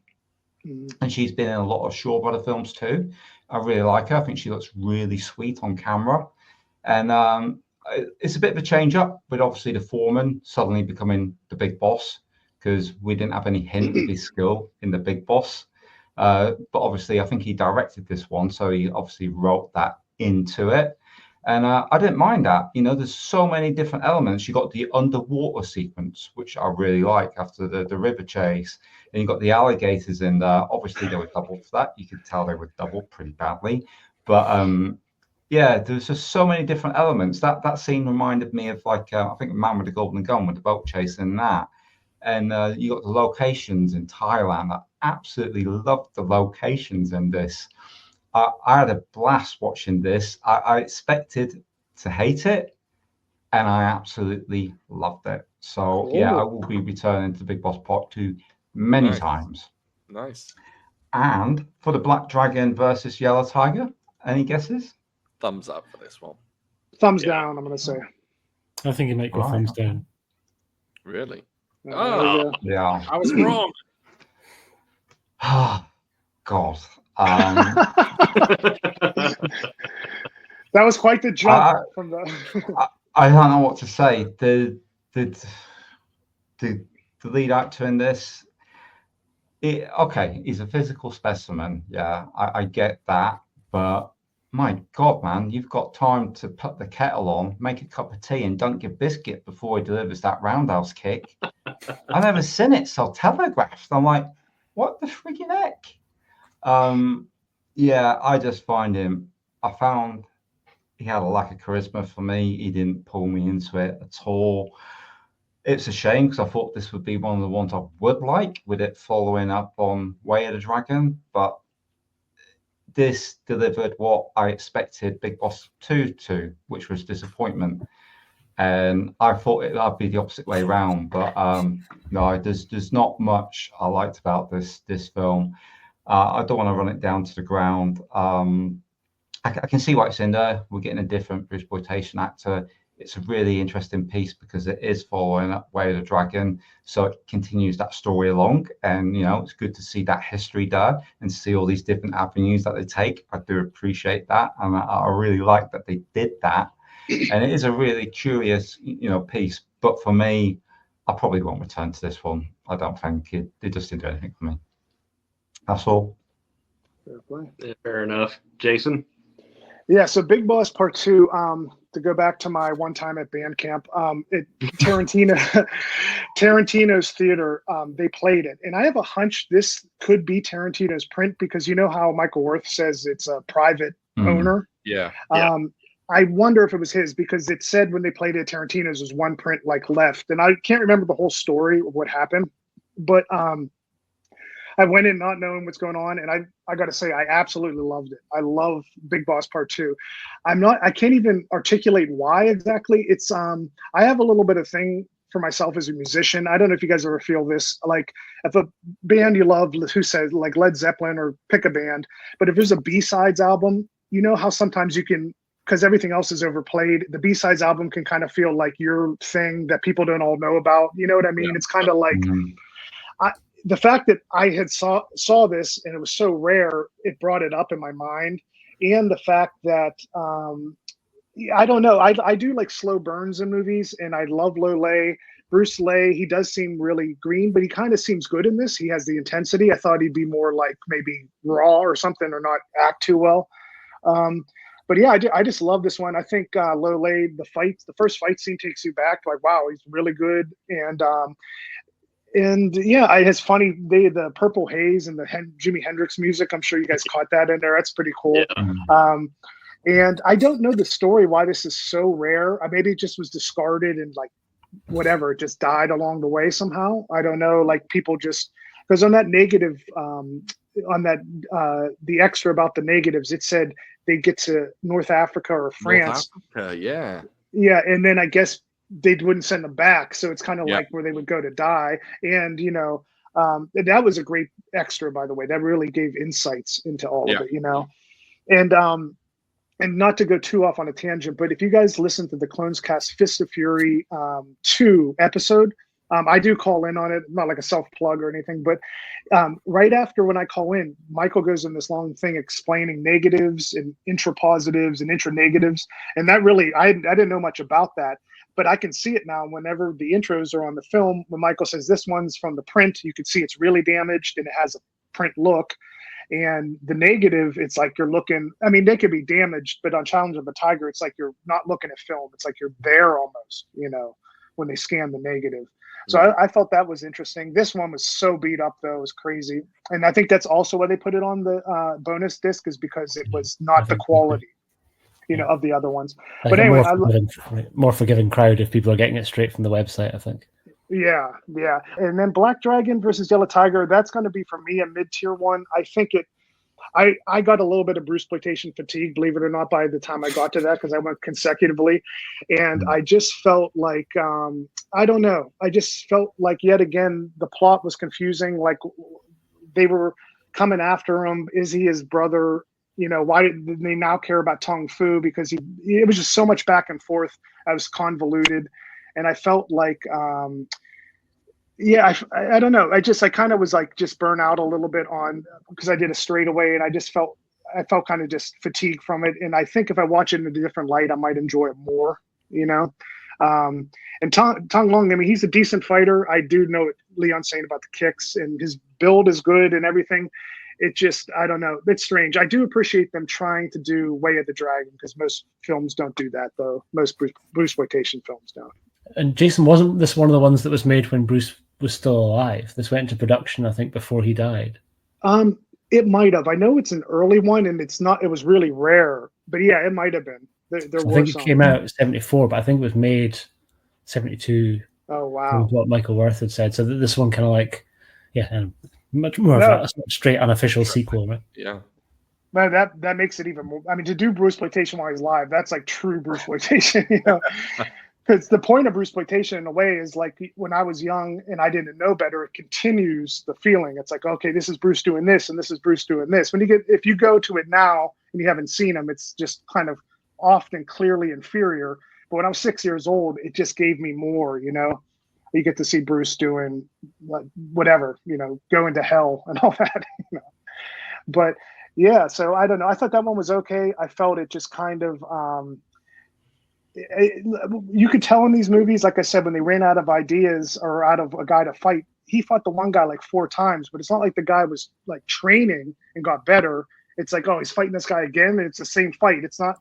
That's why they're going to bring the kung fu into it. The reason, you know, Chen Kun Tai going to Pai Mei again and again is he's trying to get better. On the 4th fight against that one guy, it's like, I don't even know what the point is. You know what I mean? But yeah, so I was just kind of lukewarm on Black Dragon, Yellow Tiger. All right, Sean. I think the Big Boss Part 2 was a case of wanting something so much because it was so rare, and it's been rare for years. It just hasn't been around, and it wasn't a great payoff. I, for one, do not. I'm going to probably come under fire here. I do not think Lole is a good leading man at all. Oh, okay. Okay. I think King Boxer really captured magic, and then in everything else, he has to be a villain for me. He's just not a leading man. I don't think he's got the range to really pull off. I don't know. I just don't think he's that emotive in space. Okay. But you know, to each their own. But it wasn't great for me. It was kind of plodding. It's one of those films I feel that. I know I've said this a few times, but it's definitely one of those films that I watch, and then in 2 months I'll be like, I don't remember a thing about that film. And I think it's definitely one of those. It could be because I had Bruceploitation fatigue and just they all blurred together.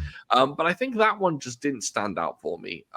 Didn't really enjoy it. I got if someone was going to say how do you feel about the film, I'd say it's a middle ground film. It's fine, but for me, I understand where other people get pleasure from it or enjoy it. I don't know. It just didn't hit for me. Maybe it just wasn't what I was looking for that day. But yeah, it didn't do much for me. However, The Black Dragon versus Yellow Tiger, I watched that this morning. For some reason, I fucking love that film. Oh, cool. I'm not entirely sure why I like it so much. Yeah, I had a great time with it. I do not think it should be called Black Dragon versus Yellow Tiger. Oh yeah. Black Dragon turns up in the last fucking 5 minutes. I thought Ron Van Cleef was going to be in it. What the? Yeah, it's. I prefer its original title, which is The Growling Tiger. I actually kind of like that. It's a great title for a movie. Yeah, I have to add on. I have to agree with you there. I forgot to say that. Yeah, the end fight to me was anticlimactic a bit too, and yeah, that has to be U.S. retitling, obviously. And they're just like, oh, they just made it that. That was odd, that title. Yeah, and I don't know why they went for that dub track for that poor guy. It was atrocious. But I enjoyed the film. It just seemed like a kind of rogues gallery of villains, and just he fought through them. I kind of, at times, I thought Tong Lin was a terrible fighter. At times, I was just like, oh, this is kind of decent. So it kind of fluctuated. I don't think he's the best kicker in the world, but I think he's pretty good with his hands. Unless he's using nunchucks, in which case, stop using nunchucks. There is a wonderful scene in this film where he pulls out there's people surrounding him. He pulls out nunchucks, he spins them around and puts them back. Oh, okay. Yeah. It's great. I was trying to remember who was horrible with the nunchucks. It's him, right? Yeah, not bad. He's certainly not great. Yeah. Well, there's someone on this box set, and I think it's in my notes, but it has to have been him. It had to have been him. Yeah. Yeah, he needs to go home and practice a little bit more. But I don't know. There's something about this film that I enjoy, because I think I enjoy that it's kind of not that good, but I kind of enjoy it for not being that good. And I'm not quite. It's not so bad it's good, but it's just I don't know. It's kind of it's like, this is how I feel. It's like someone I know made like a film for college. Yeah, and I was like, oh yeah, that's kind of good. That's how I feel about this film. It's kind of, it feels like someone just went in their backyard and filmed some fight scenes, and I'm like, good job, you did a good job. And that's what this film is for me. But I enjoyed it. I really enjoyed it. I had a good time. That's cool. That's cool. I love the way there's overlap and there's also misaligns as well. It's fantastic to see everybody's different take. Yeah, it really is. Yeah. Were you guys shocked that this is like the only one that plays off of Way of the Dragon? I mean, for how many, Fist of Fury playoffs, and I guess Big Boss, there wasn't quite as many, but you think Way of the Dragon, they would have had like Chucksploitation or something, coming off of it. I thought the same thing. I thought that was kind of weird, because like whenever you start the movie and you put on like Michael Wirth's Kung Fu Theater intro, and he even mentioned in there that that Way of the Dragon is one of those movies that never really got like a follow up. And whenever he said that, I was like, oh wow. And actually, now that he says that, it is kind of surprising, because they've done so many prequels and sequels and like spinoffs or whatever, a Fist of Fury. There are so many Game of Death concept movies out there. I was kind of surprised that Way of the Dragon was one of those movies that didn't get that kind of treatment. Yeah. All right, Dragon, take us home. For me, interesting more than kind of like full on love or full on not enjoy. Did find myself right the way through Big Boss Part 2 wishing that pretty much every time I saw Lole, actually wishing that it's Fist of Fury Part 2. I think that was the thing that I learned overall, was like I kind of enjoy Fist of Fury Part 2 more than the Big Boss Part 2, which is fine. But it was all right. It was okay. Nice kind of seeing some of the locations in Thailand again. But was very much middling. I'm quite surprised by Black Dragon versus the Yellow Tiger. Like Sean, I dug that one too, right? For weirdly different reasons. Partly because of the fact that it was all in Taiwan and some of the locations were awesome. Like that last place where they have the last fight was this really interesting concrete version of the border that looked like it was stripped bare. And when they were having like the sort of celebrations for, I don't know if it was like a New Year's celebration that they just used for the film, was kind of really interesting. It had a different feel and a different vibe to the stuff you see from Hong Kong. They shot that kind of one scene when he first encounters the two dudes in white suits in the rain, which was really badass. And it was kind of had we ever actually seen like a Bruce Lee fight in like full on drive and rain that way? I don't know if we had. So I kind of dug that. I thought they were kind of trying to do their own thing. He was like, at one point I thought he was mute. Like, I hadn't been paying enough attention when Tong Lung was in the first few minutes of the film, because when he first comes up against the first gang, he speaks entirely in sign language. It's all like, yeah, he doesn't really speak to them at all. And I know he was sort of doing the Bruce thing, but it was like, all right, shit, is this? Can he speak? And then obviously he can speak, and he does speak, and at certain times says some really entertaining shit. Like at one point he does a demonstration. He's like, okay, that's Shaolin Tiger Fist. But you don't need to learn that. You'll find your own, you'll find your own thing. Now go away home now, guys. How about him in front of a mirror? That was so bizarre. Yeah, he's getting the mannerisms, right? Yeah. But I thought it was interesting. It was kind of, I would have liked to see a nicer print, but I know that's all they had access to. And I thought in some ways it was cool having one really beat up example on there, so you can show people like, this is what all movies we used to watch kind of looked like when you were trying to find these films before the DVD days, right? Like, you bloody kids, you've got it so fucking good. So that's a good one to point for that sort of situation. So yeah, I kind of enjoyed it. I thought it was like a good way to round out the end of the set, and I think has me excited to see what they're going to put together for Volume 2. Yeah. What you were saying there, though, when it has that quality of like it's really beat up, the prints and everything, doesn't it like make you feel like you're part of like saving it, preserving it, because you have it now? Do you know what I mean? Like when you watch like a film that's scrubbed so well, it's like, you know, and also probably because you know that these are really rare, the two on this last disc. But the fact that it looks so beat up, I'm just like, oh, cool, this is on my shelf, and it almost died. It almost didn't make it. You know what I mean? And seeing it like at the end of the reels, you know, that's when it gets really etchy, and then it gets better when the next reel starts.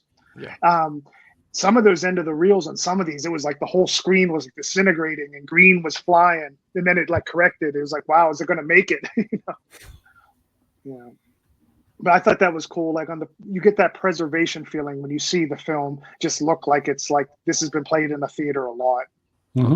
Definitely. Yeah, it's great to have any of these. I mean, it's just the fact that I have them and I can go to them every time, and I don't have to go to YouTube and watch a shitty copy anymore. It's incredible. It's incredible. Yeah. I feel like that's the magic of this box set, is just that this is like pretty much like it's getting more respect now. Thank you to Michael Wirth, and thank you to Frank Zhang and David and Severin and everything. But the overall like feeling towards Bruceploitation, it just, you know, people just usually didn't like it, or there was rare people that liked certain things. And I think this is putting it good. So I was going to say, do you not think that in a lot of those cases it was people don't like the idea of it? Really necessarily diving in, because there's so much variety. I mean, even just look at how much the five of us have had like a total undulation of which things we've enjoyed and which we haven't, right? And which things have resonated with each of us. And the films and people's responses to them are so radically different when you give them a chance, right? And nobody's, as we said right at the beginning, no one's saying these are like award-winning candidates for like the best movies ever made. They're not going to be that. And particularly if we all come from like a history of having seen Shaw Brothers, which is basically the equivalent of like sky-high production values. And these are not that, right? But there's a charm and there's a sort of energy and a sort of rawness to them that can be really endearing and really entertaining. But just need to give them a chance. Yeah, I've heard you mention that before. It's true. Like a lot of the Bruce Lee zealots that love Bruce Lee, and I love Bruce Lee, but Yeah, that's like often the tough crowd. That's the crowd that does not want to hear about Bruceploitation. Yeah. But might sound, I don't know if it's a hot take, but I don't know if you guys agree. I think Bruceploitation's its best when it's not trying to be Bruceploitation, when it's like I really agree. The story of Bruceploitation, the stars breaking out from them trying to put him in these boxes. You know, when Bruce Lee breaks out, that's his best films. When Bruce Lee does Challenge of the Tiger, he's not thumbing his nose. That's when he shines and his charm is there. Dragon Lee. Yeah, when Dragon Lee's not the Sonic the Hedgehog version of Dragon Lee, that's when you're like, wow. And that's why, like Sean said, to watch some more. I want to see more now because I could see he has some depth there versus the Carnival version. Yeah, I think I need to see that. Go ahead. Oh, sorry. Yeah, I think I need to see some of that. But I think this stream has kind of made the point of why they put so many different types of films in. Yep. And our discussion should show that to everybody that they couldn't put all of one type in, otherwise there'd be a big dropout on who was enjoying it overall. You know, the crowd out there, some are going to agree with some of us, some with others. I don't think there's going to be any one person that loves every single film, but people will now know, looking at this, that, hey, there might be something in there for me. And I think that's the beauty of it. Yeah, absolutely. Yeah, I agree. Yep. All right, guys, we're coming towards the 3-hour mark. This is like, thanks so much for joining me. And I had a great time. Truly, I love hearing everyone's take. And, you know, not to get too sappy, I consider you guys like great friends. I mean that from the bottom of my heart, you know. So I had a great time chatting with you guys. Great time. Dude, that's been really cool. It's just funny that you were like, yeah, we should be about an hour or so. We'll be done. I was like, no way.